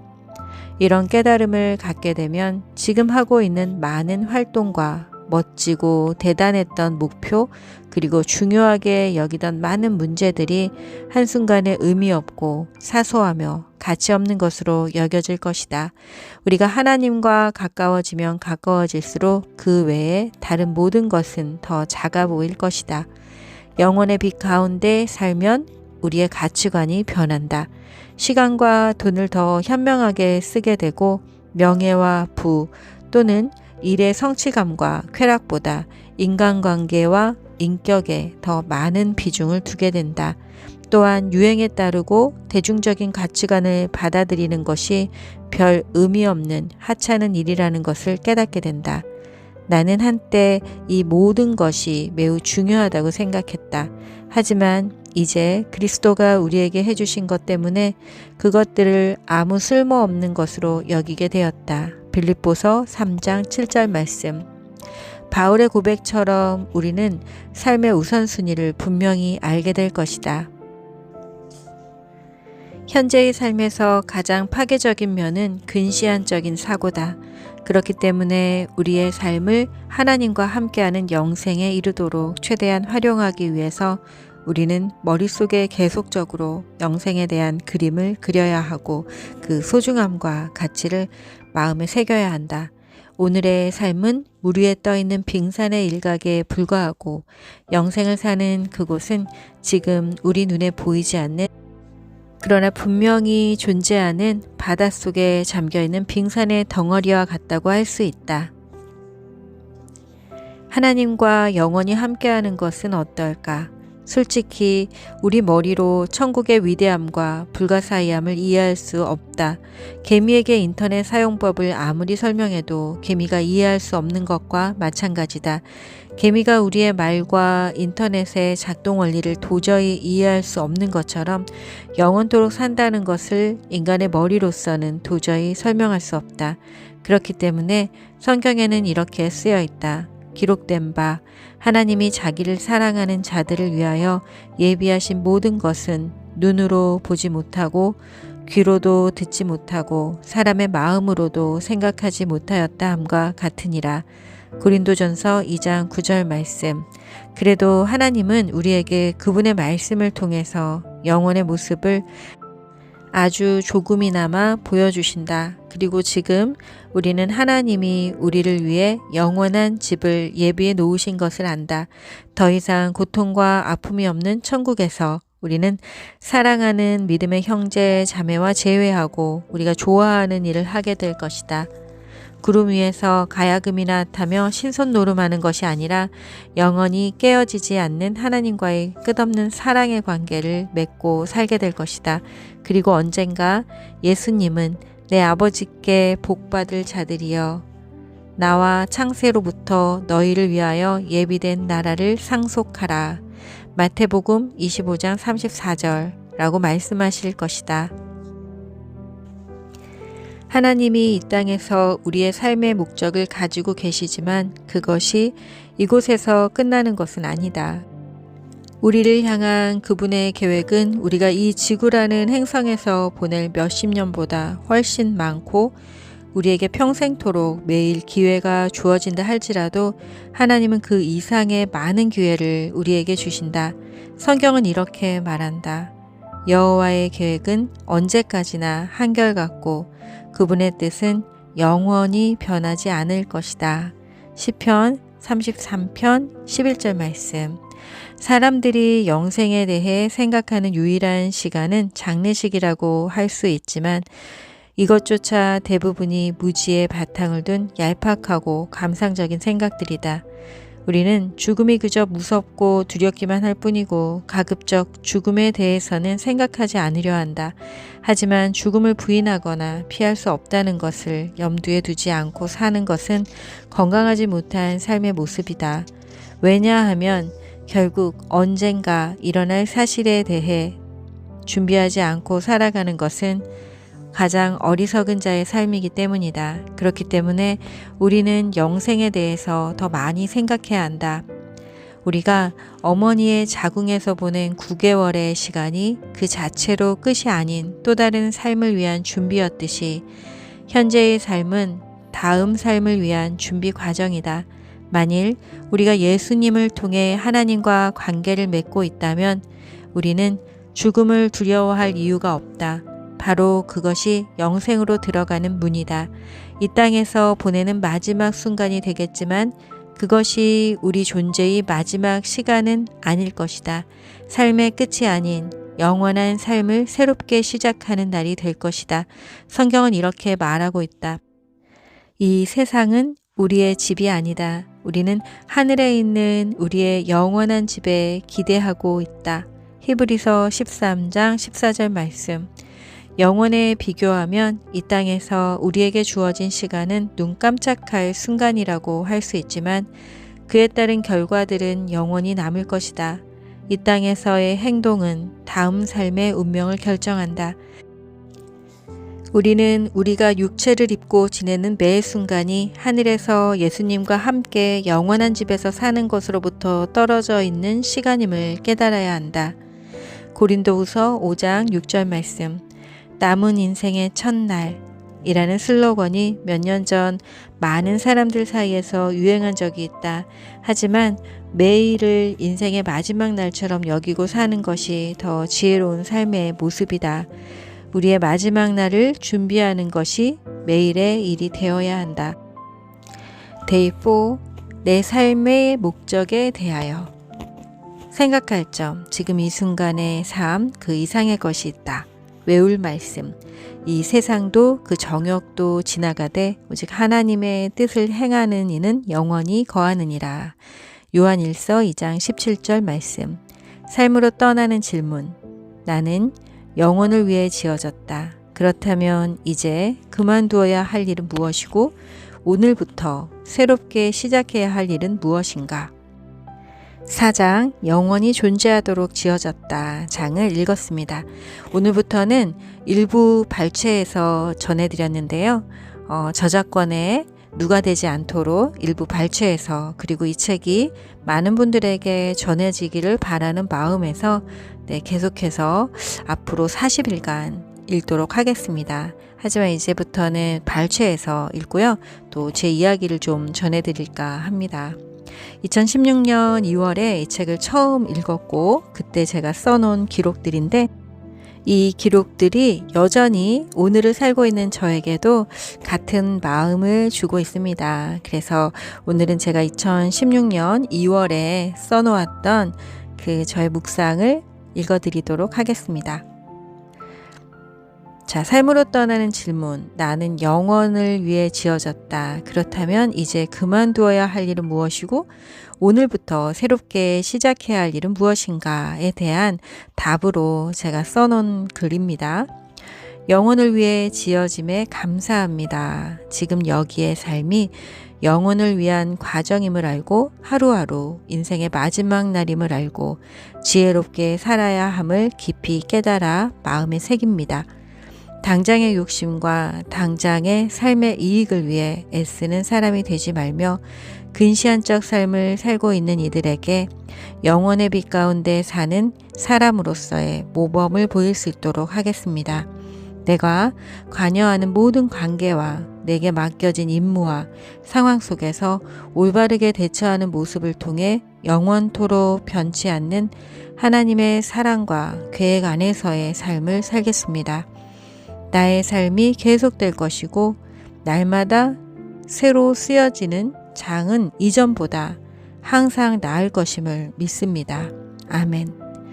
나의 삶이 계속될 것이고 날마다 새로 쓰여지는 장은 이전보다 항상 나을 것임을 믿습니다. 아멘. 오늘 이야기는 여기까지입니다. 여러분 평안하세요. 샬롬.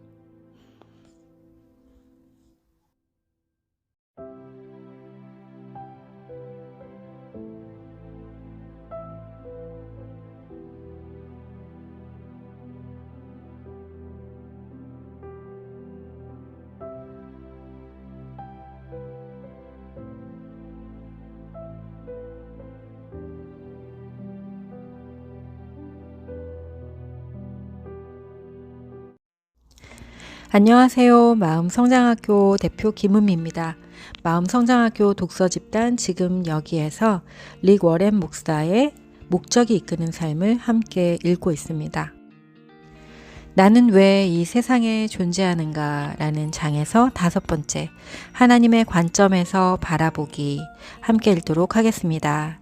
오늘 나누는 내용은 책의 일부분을 발췌해서 나누도록 하겠습니다. 하나님의 관점에서 바라보기. 너희 생명이 무엇이뇨? 야고보서 4장 14절 말씀. 우리는 사물을 있는 그대로가 아닌 우리의 생각대로 바라본다. 아나이스 닌. 삶에 대한 우리의 관점이 우리의 삶을 만든다. 삶을 어떻게 정의하느냐에 따라 우리의 운명이 결정된다. 우리의 관점은 우리가 시간을 어떻게 투자하고 돈을 어떻게 사용하며 재능을 어떻게 활용하고 관계에 얼마만큼의 가치를 두는지에 영향을 미친다. 다른 사람을 이해하는 가장 좋은 방법은 당신의 삶을 어떻게 바라보십니까? 라고 묻는 것이다. 어떤 사람들은 삶은 회전목마다 올라가기도 하고 내려가기도 하고 계속 돌기만도 한다.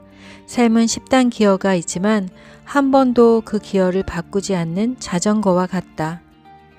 삶은 카드게임이다. 우리가 가진 카드로만 게임을 해야 한다. 만일 내가 당신은 당신의 삶을 그림으로 그린다면 어떻게 표현하겠습니까? 라고 묻는다면 당신에게는 제일 먼저 어떤 이미지가 떠오르는가? 떠오르는 그 이미지가 바로 의식적으로든 무의식적으로든 당신이 머릿속에 가지고 있는 삶에 대한 모습이다. 지금 삶이 어떻게 진행되고 있으며 당신이 삶을 통해 무엇을 기대하고 있는지를 보여주는 자화상이다. 사람들은 옷, 장신구, 자동차, 머리 스타일, 자동차 범퍼에 붙이는 스티커, 그리고 문신 등을 통해 자신이 가지고 있는 삶에 대한 모습을 표현한다. 밖으로 드러내어 말하지 않아도 당신이 내면에 가지고 있는 삶에 대한 모습은 당신의 삶에 생각보다 많은 영향력을 행사하여 당신이 기대하고 있는 것, 가치관, 인간관계, 목표, 그리고 우선순위를 결정하게 한다.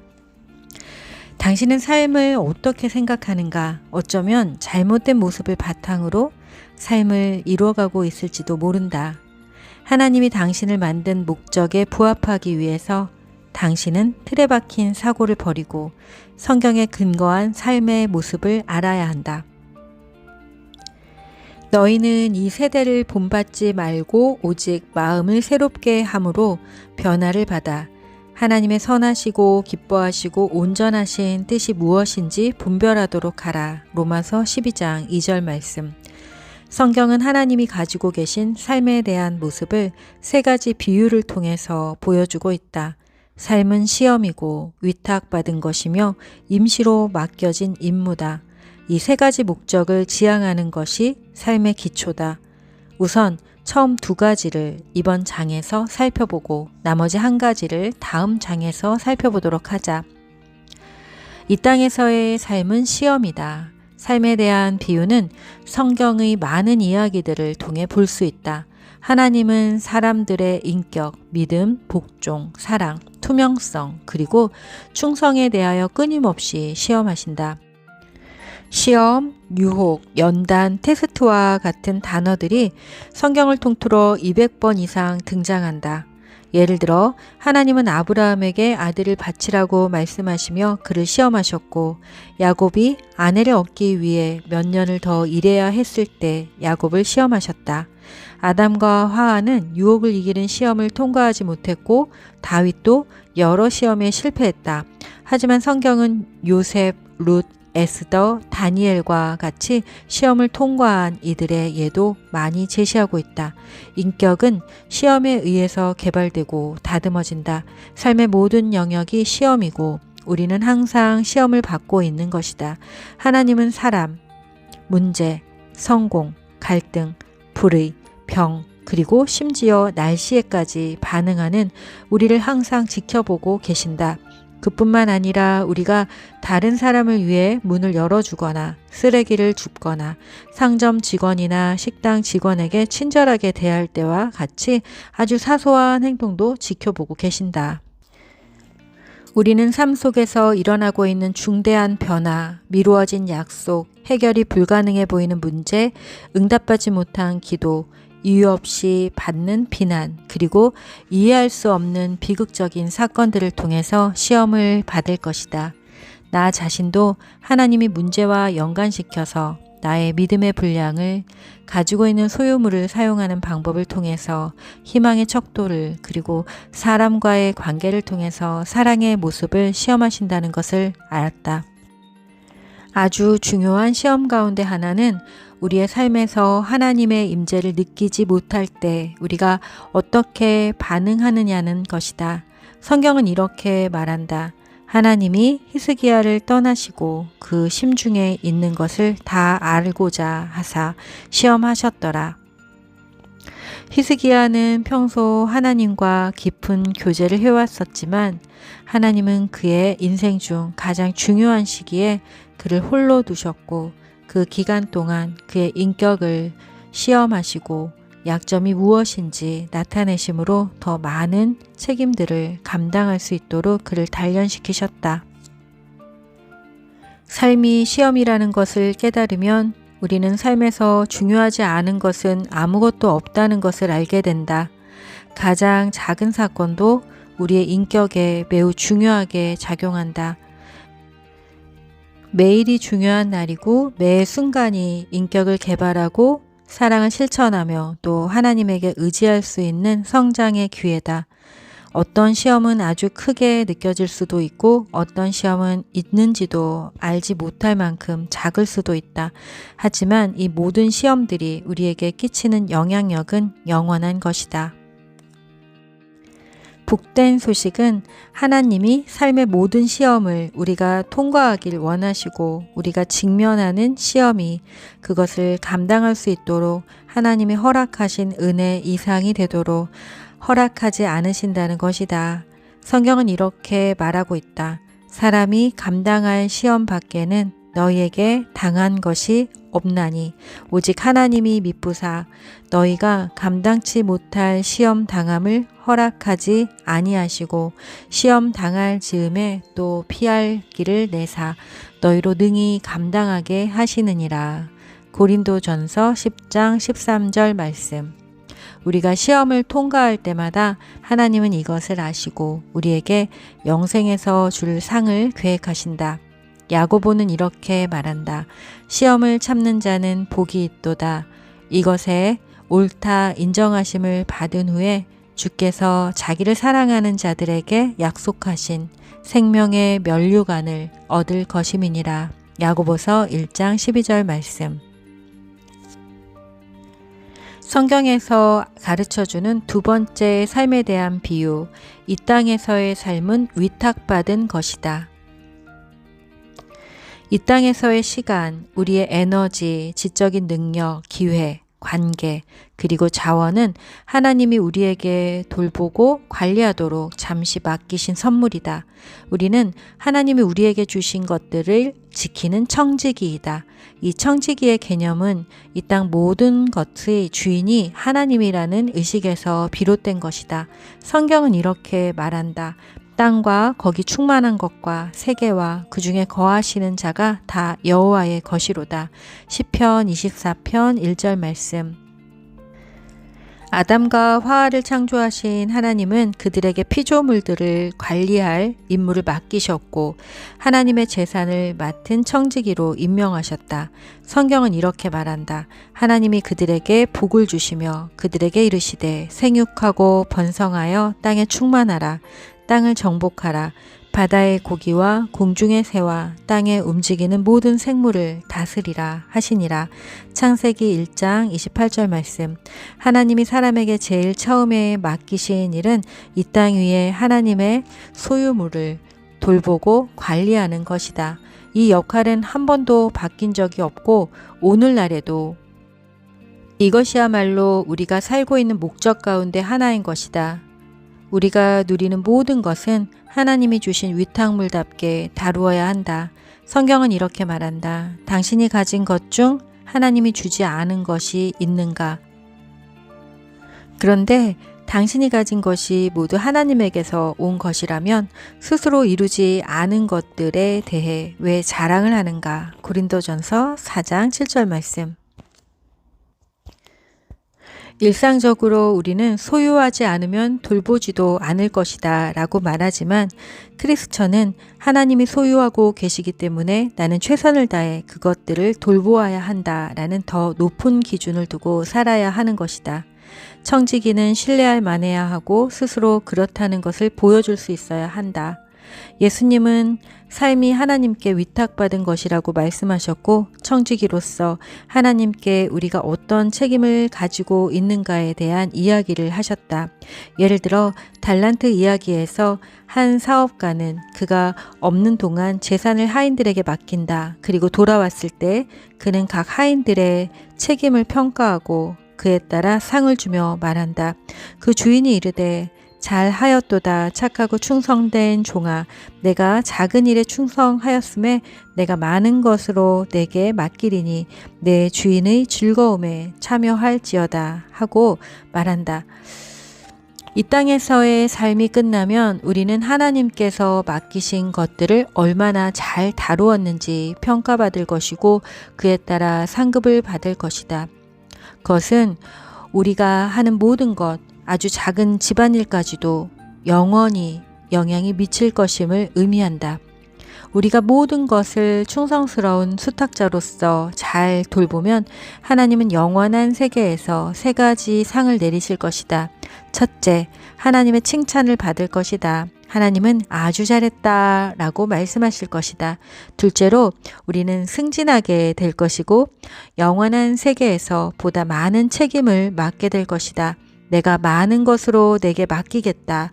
그리고 마지막으로 하나님과 기쁨의 자리에 함께 하게 될 것이다. 와서 내 주인의 즐거움을 같이 나누자. 대부분의 사람들은 돈이 한편으로 시험인 동시에 하나님이 맡기신 것이라는 사실을 깨닫지 못한다. 하나님은 우리에게 돈을 통해 하나님을 신뢰하는 법을 가르치고 계시지만 많은 사람들에게 돈은 가장 큰 시험거리가 된다. 하나님은 우리가 얼마나 신뢰할 만한지를 시험하시기 위해 우리가 돈을 쓰는 방법을 지켜보신다. 성경은 이렇게 말한다. 만일 내가 세상의 부를 관리하는 일에서조차 믿음을 얻지 못한다면 하늘의 진정한 부를 누가 너에게 맡기겠느냐. 누가복음 16장 11절 말씀. 이것은 매우 중요한 사실이다. 하나님은 내가 돈을 어떻게 쓰는지와 나의 영적인 삶의 질과는 직접적인 상관관계가 있다고 말씀하신다. 내가 돈을 어떻게 관리하는지에 따라 하나님은 우리에게 영적인 복의 관리를 맡기실 수 있는지를 결정하신다. 당신에게 묻고 싶다. 당신이 돈을 관리하는 방법이 하나님이 당신의 삶을 통해 더 많은 일들을 하시려는 것을 막고 있는가? 하나님이 당신에게 영적인 부를 맡기실 만한가? 무릇 많이 받은 자에게는 많이 찾을 것이요 많이 맡은 자에게는 많이 달라 할 것이니라. 누가복음 12장 48절 말씀. 삶은 시험이고 위탁받은 것이다. 그리고 하나님이 우리에게 더 많은 것을 주실수록 그분은 우리에게 더 많은 책임을 요구하신다. Day 5.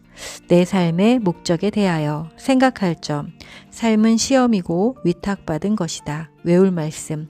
지극히 작은 것에 충성된 자는 큰 것에도 충성되고 지극히 작은 것에 불의한 자는 큰 것에도 불의하느니라. 누가복음 16장 10절 말씀. 삶으로 떠나는 질문. 최근에 나에게 하나님이 주시는 시험이라고 생각되는 일이 무엇이 있었는가? 하나님이 나에게 맡기신 가장 중요한 일은 무엇이라고 생각하는가? 하나님은 우리의 삶 속에서 일어나는 중대한 변화, 미루어진 약속, 해결이 불가능해 보이는 문제, 응답받지 못한 기도, 이유 없이 받은 비난의 순간들, 이해할 수 없는 비극적인 사건들을 통해서 시험을 받게 하십니다. 저의 삶에 있어서도 하나님께서는 제가 물질을 어떻게 사용하고 관리하는지 또 사람들과 어떻게 관계를 맺는지 중요한 결정이 있을 때 어떤 것에 가치를 두는지를 통해서 제 삶을 아주 작고 세밀한 부분까지 보고 계시다는 것을 저는 느낍니다. 가장 작은 사건도 우리의 인격에 매우 중요하게 작용한다. 매 순간이 중요한 날이고 매 순간이 인격을 개발하고 사랑을 실천하며 또 하나님에게 의지할 수 있는 성장의 기회다. 저는 오늘 이 말씀을 기억하면서 마치려고 합니다. 여러분 평안하세요. 샬롬. 저는 내일 또 뵙겠습니다.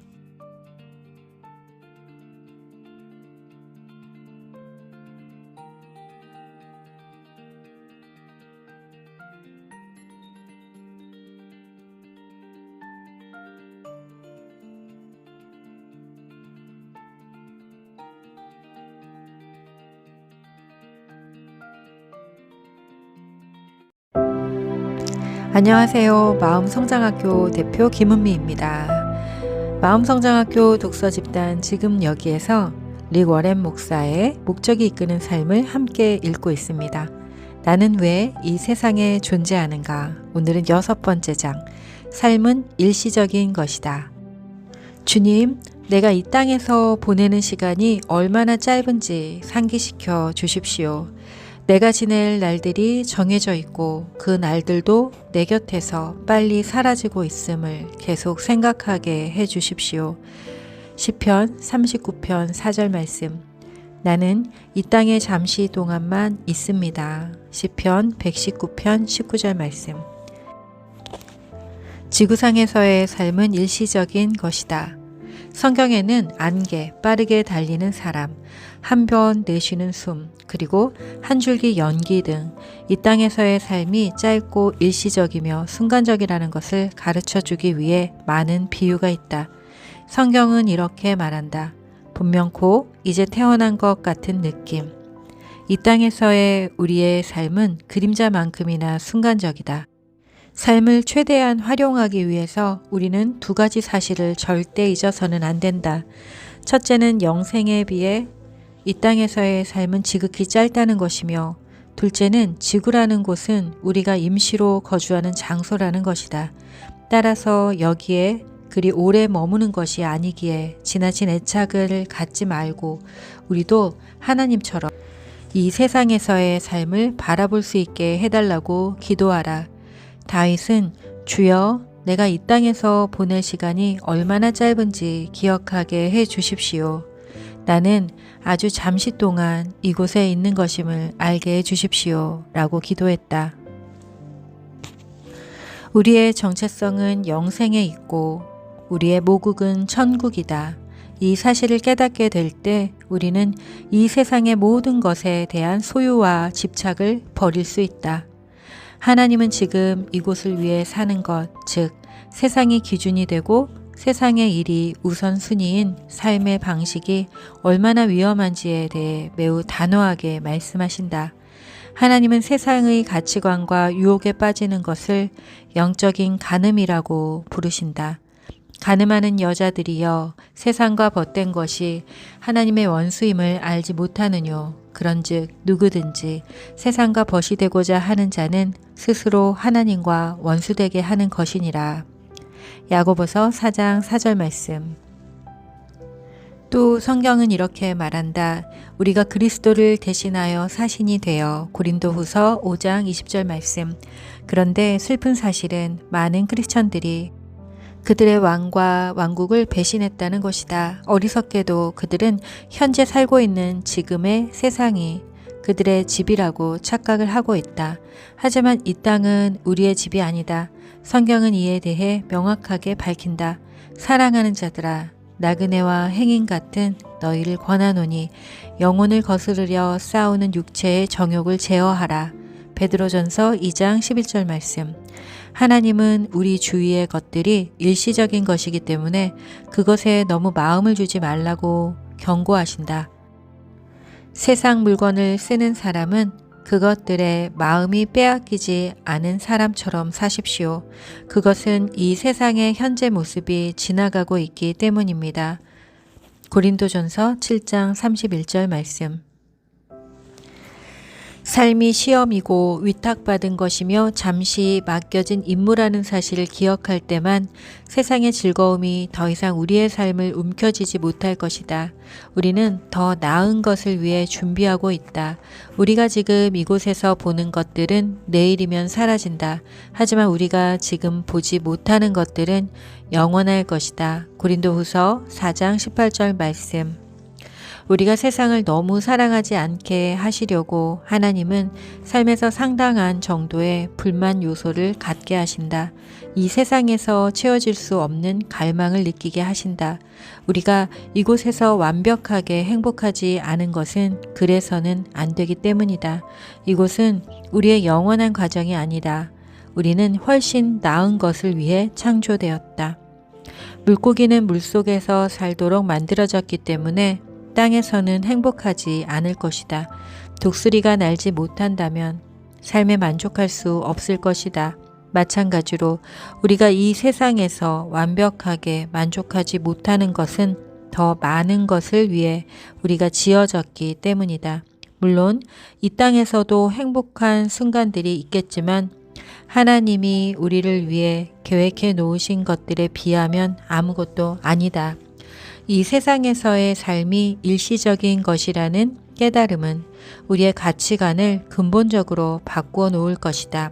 또한 우리의 삶에서 무언가 결정을 내려야 할 때 일시적인 것이 아닌 영원한 가치가 근본적인 기준이 될 것이다. C.S. 루이스는 영원하지 않은 것은 영원히 무용지물이다 라고 말했다. 성경은 말한다. 우리 돌아보는 것은 보이는 것이 아니요 보이지 않는 것이니 보이는 것은 잠깐이요 보이지 않는 것은 영원함이로다. 고린도후서 4장 18절 말씀. 하나님이 우리의 삶을 위해 갖고 계신 목표가 세상이 정의하고 있는 물질적인 풍요나 통속적인 성공이라고 생각하면 우리는 치명적인 실수를 범하고 있는 것이다. 진정한 풍요로운 삶은 물질적인 풍요와는 전혀 상관이 없다. 바울은 신실했지만 결국 감옥에 갇혔다. 세례 요한은 신실했지만 처형당했다. 수백만 명의 신실한 사람들이 순교를 했고 모든 것을 잃었으며 아무것도 내세울 것 없이 삶을 마감했다. 그렇지만 이곳에서의 삶의 끝은 끝이 아니다. 하나님의 관점에서 가장 위대한 믿음의 영웅은 번영, 성공, 그리고 세상의 권력을 잡은 사람들이 아니다. 이 땅에서의 삶을 일시적인 것으로 여기고 영생에서의 약속된 상급을 기다리며 하나님을 신실하게 섬긴 사람들이다. 성경은 하나님의 명예의 전당에 대해 이렇게 말한다. 이 사람들은 다 믿음을 따라 죽었으며 약속을 받지 못하였으되 그것들을 멀리서 보고 환영하며 또 땅에서는 외국인과 나그네로라 증거하였으니 저희가 이제는 더 나은 본향을 사모하니 곧 하늘에 있는 것이라. 그러므로 하나님이 저희 하나님이라 일컬음 받으심을 부끄러워 아니하시고 저희를 위하여 한 성을 예비하셨느니라. 히브리서 11장 13절 16절 말씀. 이 세상에서 우리가 숨쉬는 시간이 우리 인생 스토리의 완결편이 아니며 스토리의 나머지 부분들은 천국에 가서야 채울 수 있다. 이 세상에서 이방인으로 살아가려면 믿음이 필요하다. 내가 왜 그렇게 일시적인 것들을 중요하게 생각했지? 도대체 내가 무슨 생각을 하고 있었던 거지? 난 왜 그렇게 영원하지 않은 것들을 위해 많은 시간과 정신적, 육체적 에너지를 소모하며 안간힘을 썼지? 이와 같은 부르짖음이 우리의 마음에서 울리기 전에는 우리는 천국에 들어갈 수 없다. 삶이 힘들어지고 의심의 구름이 몰려오며 그리스도를 위해 사는 것이 과연 가치가 있을까 고민하게 될 때 우리는 아직 집에 온 것이 아니라는 사실을 기억하라. 죽음이란 우리가 집을 떠나는 것이 아니라 진짜 집으로 가는 것을 의미한다. 6번째 날, 내 삶의 목적에 대하여 생각할 점. 이 세상은 내 집이 아니다. 외울 말씀. 우리의 돌아보는 것은 보이는 것이 아니요 보이지 않는 것이니 보이는 것은 잠깐이요 보이지 않는 것은 영원함이니라. 고린도후서 4장 18절 말씀. 삶으로 떠나는 질문. 이 땅에서의 삶이 일시적인 과제라는 사실을 알 때 내 삶의 방식은 어떻게 달라져야만 하는가? 2016년 2월에 이 책을 읽으면서 제가 써놓은 묵상을 나누도록 하겠습니다. 보이지 않는 것, 영원한 것에 주의를 두고 삶에서 일시적으로 지나가는 것들을 향해 깊게 마음 쓰고 정신적, 육체적 에너지를 허비하는 일을 멈춰야겠다. 또한 지나가는 삶이라 할지라도 이 땅에서의 과제를 해결해야 함을 잊지 말자. 그것을 통해 영원에 이룰 수 있기를 기도하며 하나님이 원하시는 방식에 맞게 하도록 해야겠다. 이 땅에 쌓은 재물이 아닌 영원에 이르는 것에 대해 깊이 생각하고 삶의 방향을 언제나 그렇게 옮겨야겠다. 아멘. 자, 저는 2016년에 정말 위태로운 삶을 살아가고 있을 때였습니다. 경제적으로나 정신적으로나 육체적으로 어떻게 선택해야 할지 늘 선택의 어떤 그 기로에 서 있었을 때였는데 이 말씀들을 통하여 내가 지금 당장의 어떤 유익이나 세상에서의 이익, 사람들이 생각하는 계산의 방식 그런 것들로부터 벗어나 보다 영원하고 보다 거룩한 선택의 방식들, 삶의 방식들을 선택하고 그리고 그 삶을 견디고 여기까지 올 수 있었습니다. 보이지 않는 것, 영원한 것에 주의를 두고 삶에서 일시적으로 지나가는 것들을 향해 깊이 마음을 쓰고 정신적, 육체적 에너지를 허비하고 있었던 나를 보고 그리고 그것을 멈춰야겠구나 라고 결심하고 그리고 그 결심을 계속해서 반복적으로 유지하고 내가 결심한 것들에 의해서 선택하고 그리고 살아내는 여정, 그 여정이 결국에는 하나님의 뜻에 맞게 살아가는 길이었다는 것을 지금은 고백할 수 있습니다.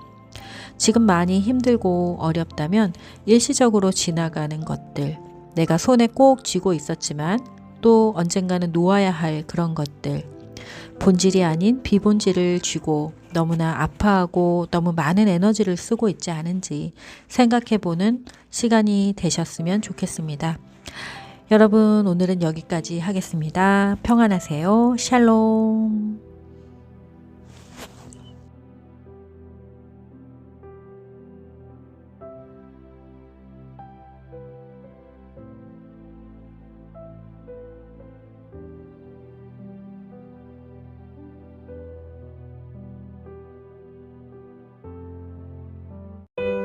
안녕하세요. 마음성장학교 대표 김은미입니다. 마음성장학교 독서 집단 지금 여기에서 목적이 이끄는 삶을 함께 읽고 있습니다. 나는 왜 이 세상에 존재하는가? 7번째 장. 모든 것이 존재하는 이유. 이는 만물이 주에게서 나오고 주로 말미암고 주에게로 돌아감이라. 영광이 그에게서 세세에 있으리로다. 아멘. 로마서 11장 36절 말씀. 주는 모든 것을 그의 목적을 위해 만드셨다. 잠언 16장 4절 말씀. 모든 것은 그분을 위해서 존재한다. 우주의 궁극적인 목적은 하나님의 영광을 보여주기 위한 것이다.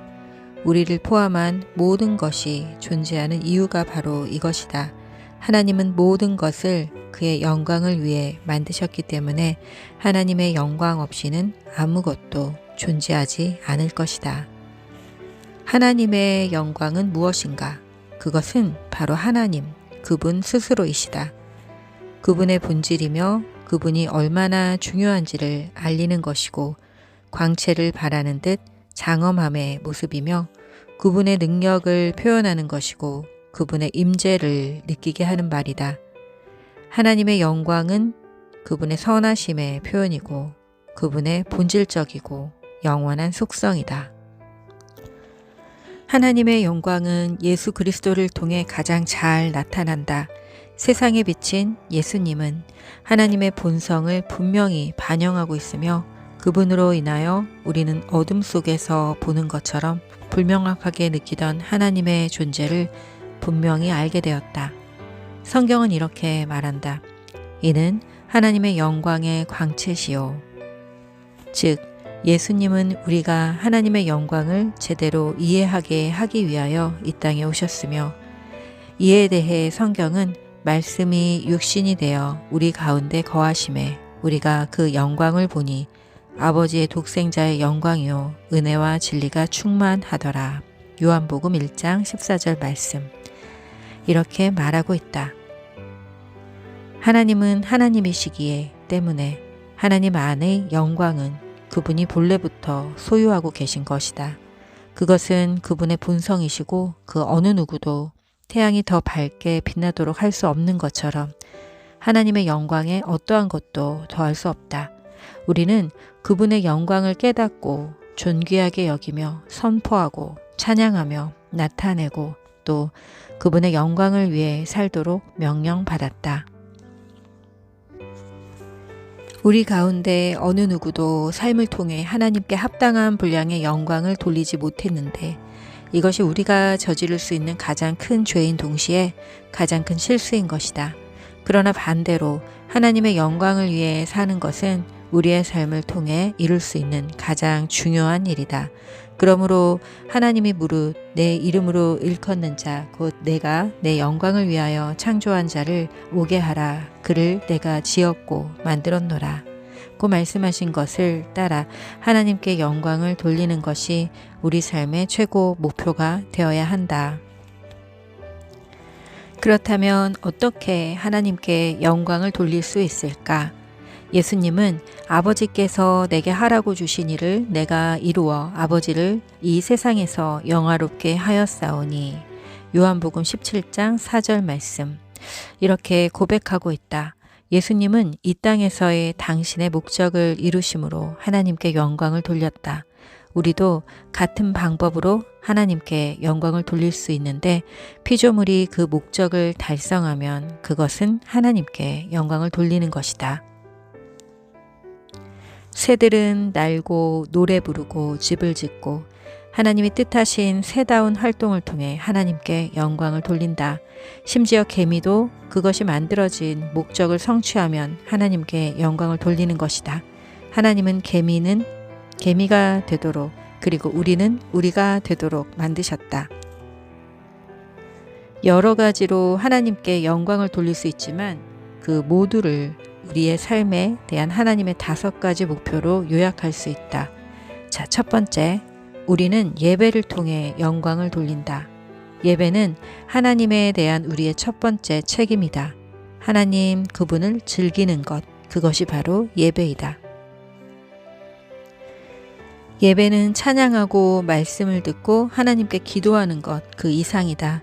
예배는 하나님을 즐기고 사랑하며 우리가 그분의 목적에 맞게 사용되도록 그분에게 드려지는 삶의 모습이다.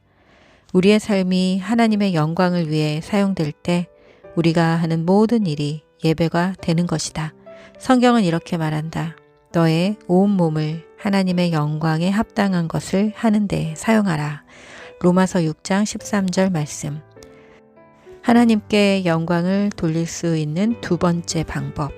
우리는 다른 믿는 사람들을 사랑함으로써 영광을 돌린다.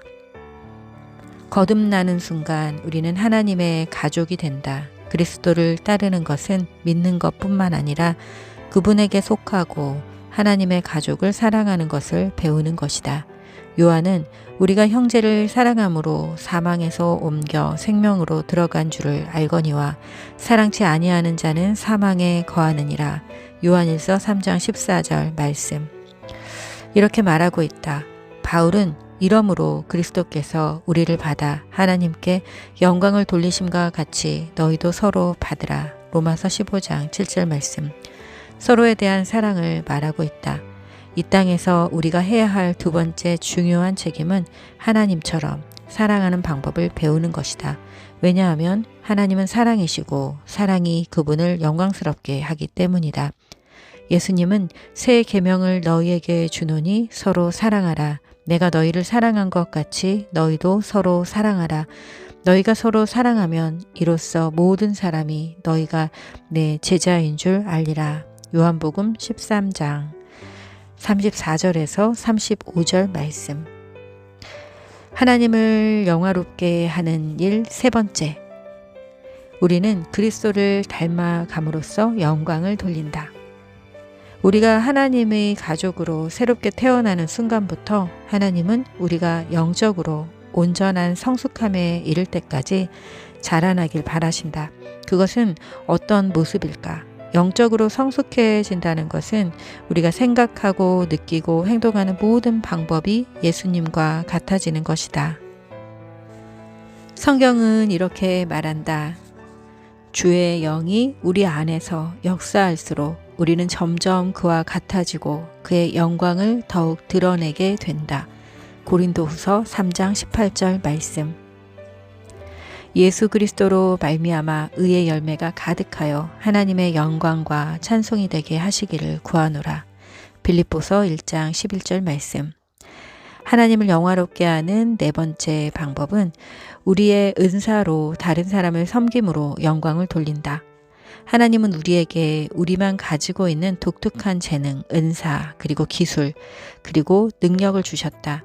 우리가 갖춘 모습은 우연히 만들어진 것이 아니다.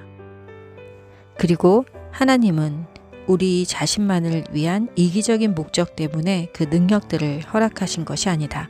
다른 사람들을 도우라고 이 모든 것을 우리에게 주셨다. 성경은 이렇게 말한다. 하나님은 아주 다양한 은사들을 너희 각자에게 나누어 주셨다. 그것을 잘 관리하여 하나님의 너그러우심이 너희를 통해 흐르게 하라. 다른 사람을 돕도록 부름받았는가? 하나님이 주시는 온 힘과 에너지를 쏟아 행하라. 그러면 하나님은 영광을 받으실 것이다. 베드로전서 4장 10절에서 11절 말씀. 하나님을 영화롭게 하는 다섯 번째 방법. 우리는 다른 사람들에게 하나님에 대해 말함으로 영광을 돌린다. 하나님은 우리에 대한 당신의 목적이 비밀에 묻혀 있기를 원하지 않으신다. 우리가 진리를 안다면 그것을 다른 사람들과 나누기 원하신다. 예수님을 다른 사람에게 소개해서 그들이 삶의 목적을 발견하도록 돕고 그 영원한 목적지에 갈 수 있도록 준비시키는 것은 아주 크나큰 특권이다. 성경은 이렇게 말한다. 하나님의 은혜로 더 많은 사람들을 그리스도에게로 데려오면 올수록 하나님은 더 많은 영광을 받으신다. 고린도후서 4장 15절 말씀. 여섯 번째, 무엇을 위해 살 것인가? 하나님의 영광을 위해 남은 삶을 살려면 우리 삶의 우선순위, 많은 계획들, 인간관계, 그리고 그 외의 모든 것이 바뀌어야 한다. 그것이 가끔은 쉬운 길 대신 어려운 길을 선택하는 것을 의미하기도 할 것이다. 예수님도 이 점 때문에 갈등하셨다. 십자가에 못 박히실 것을 아시고 이렇게 울부짖으셨다. 지금 내 마음이 민망하니 무슨 말을 하리요. 아버지여, 나를 구원하여 이때를 면하게 하여 주옵소서. 그러나 내가 이를 위하여 이때에 왔나이다. 아버지여, 아버지의 이름을 영화롭게 하옵소서. 요한복음 12장 27절에서 28절 말씀. 예수님은 갈림길에 놓이셨다. 마찬가지로 우리도 같은 선택길에 놓여 있다. 스스로의 목표, 안위, 그리고 기쁨을 위해 살 것인가? 아니면 하나님이 허락하신 영원한 상급을 바라보며 하나님의 영광을 위해 남은 삶을 살 것인가? 성경은 이렇게 말한다. 자기 생명을 사랑하는 자는 잃을 것이요. 이 세상에서 자기 생명을 미워하는 자는 영생하도록 보존하리라. 요한복음 12장 25절 말씀.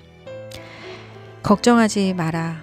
하나님은 일단 우리가 그렇게 하기로 선택하면 당신을 위한 삶을 사는 데 필요한 모든 것을 주실 것이다. 성경은 이렇게 말한다.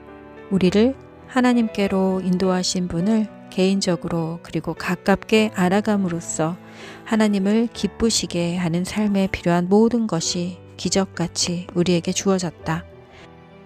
바로 이 순간 하나님은 우리 남은 삶 동안 그분이 우리를 만드신 목적을 이루어 하나님의 영광을 위해 살도록 우리를 부르고 계신다. 엄밀한 면에서 그것이야말로 삶을 사는 유일한 방법이다. 그 외에 모든 것은 단순히 존재하는 것뿐이다. 진정한 삶은 스스로를 예수님께 완전히 헌신할 때 시작된다. 이것이 확실하지 않을 때에는 그저 믿고 받아들이면 된다. 첫 번째, 믿으라. 하나님이 우리를 사랑하시고 당신의 목적을 위해 우리를 만드셨다는 것을 믿으라. 우리가 우연의 산물이 아님을 믿으라. 우리가 영원하도록 만들어졌다는 것을 믿으라. 하나님이 예수님의 제자로 우리를 선택하신 것을 믿으라. 예수님은 우리를 위해 십자가에 달려 죽으셨다. 우리가 과거에 무엇을 했든 하나님은 우리를 용서하고 싶어 하신다는 것을 믿으라. 두 번째, 받아들이라. 예수님을 삶의 주인과 구원자로 받아들이라. 우리의 죄가 용서받았음을 받아들이라. 우리의 삶의 목적을 이루기 위해 필요한 힘을 부어주시는 성령을 받아들이라.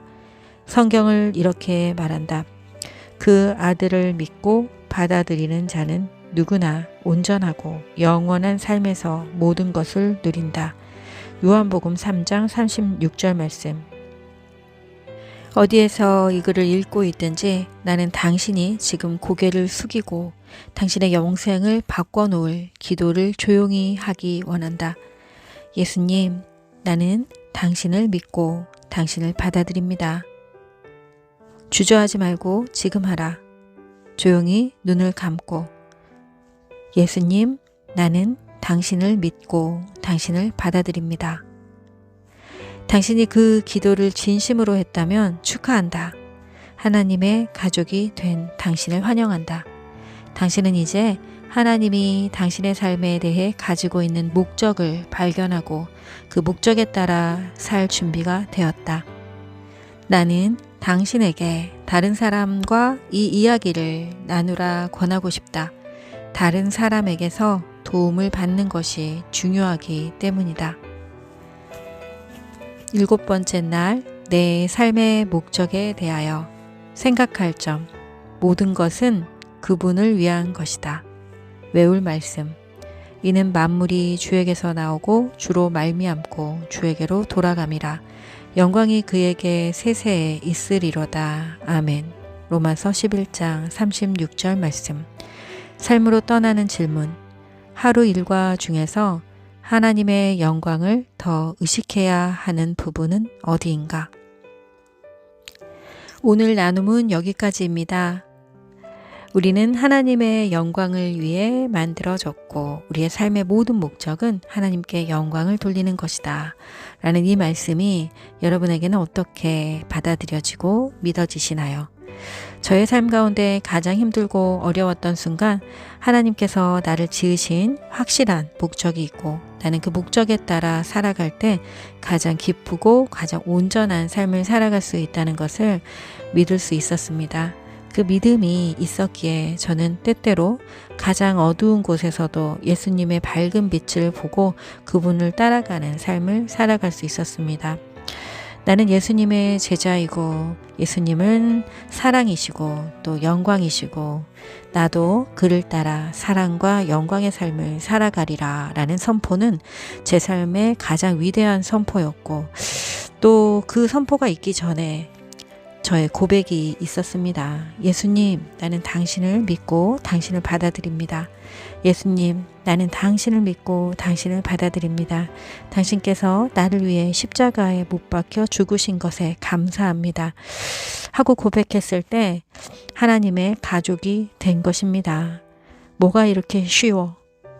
라고 말하는 사람들이 있을 수 있지만 진리는 모두 다 숨 쉬는 것과 같이 아주 쉬운 곳에 있다는 것을 또 알 수 있는 순간이었습니다. 하나님께서는 우리에게 애쓰고 수고하고 어려운 것들을 허락하지 않으십니다. 우리가 하나님께 영광을 돌리고 하나님의 목적에 따라 살아갈 때 숨쉬듯 가만 그리고 이렇게 고백하는 것 하나만으로 우리를 그분의 품 안에 꼭 안아주시고 그분의 가족이 되게, 그분의 아들이 되게, 딸이 되게 하십니다.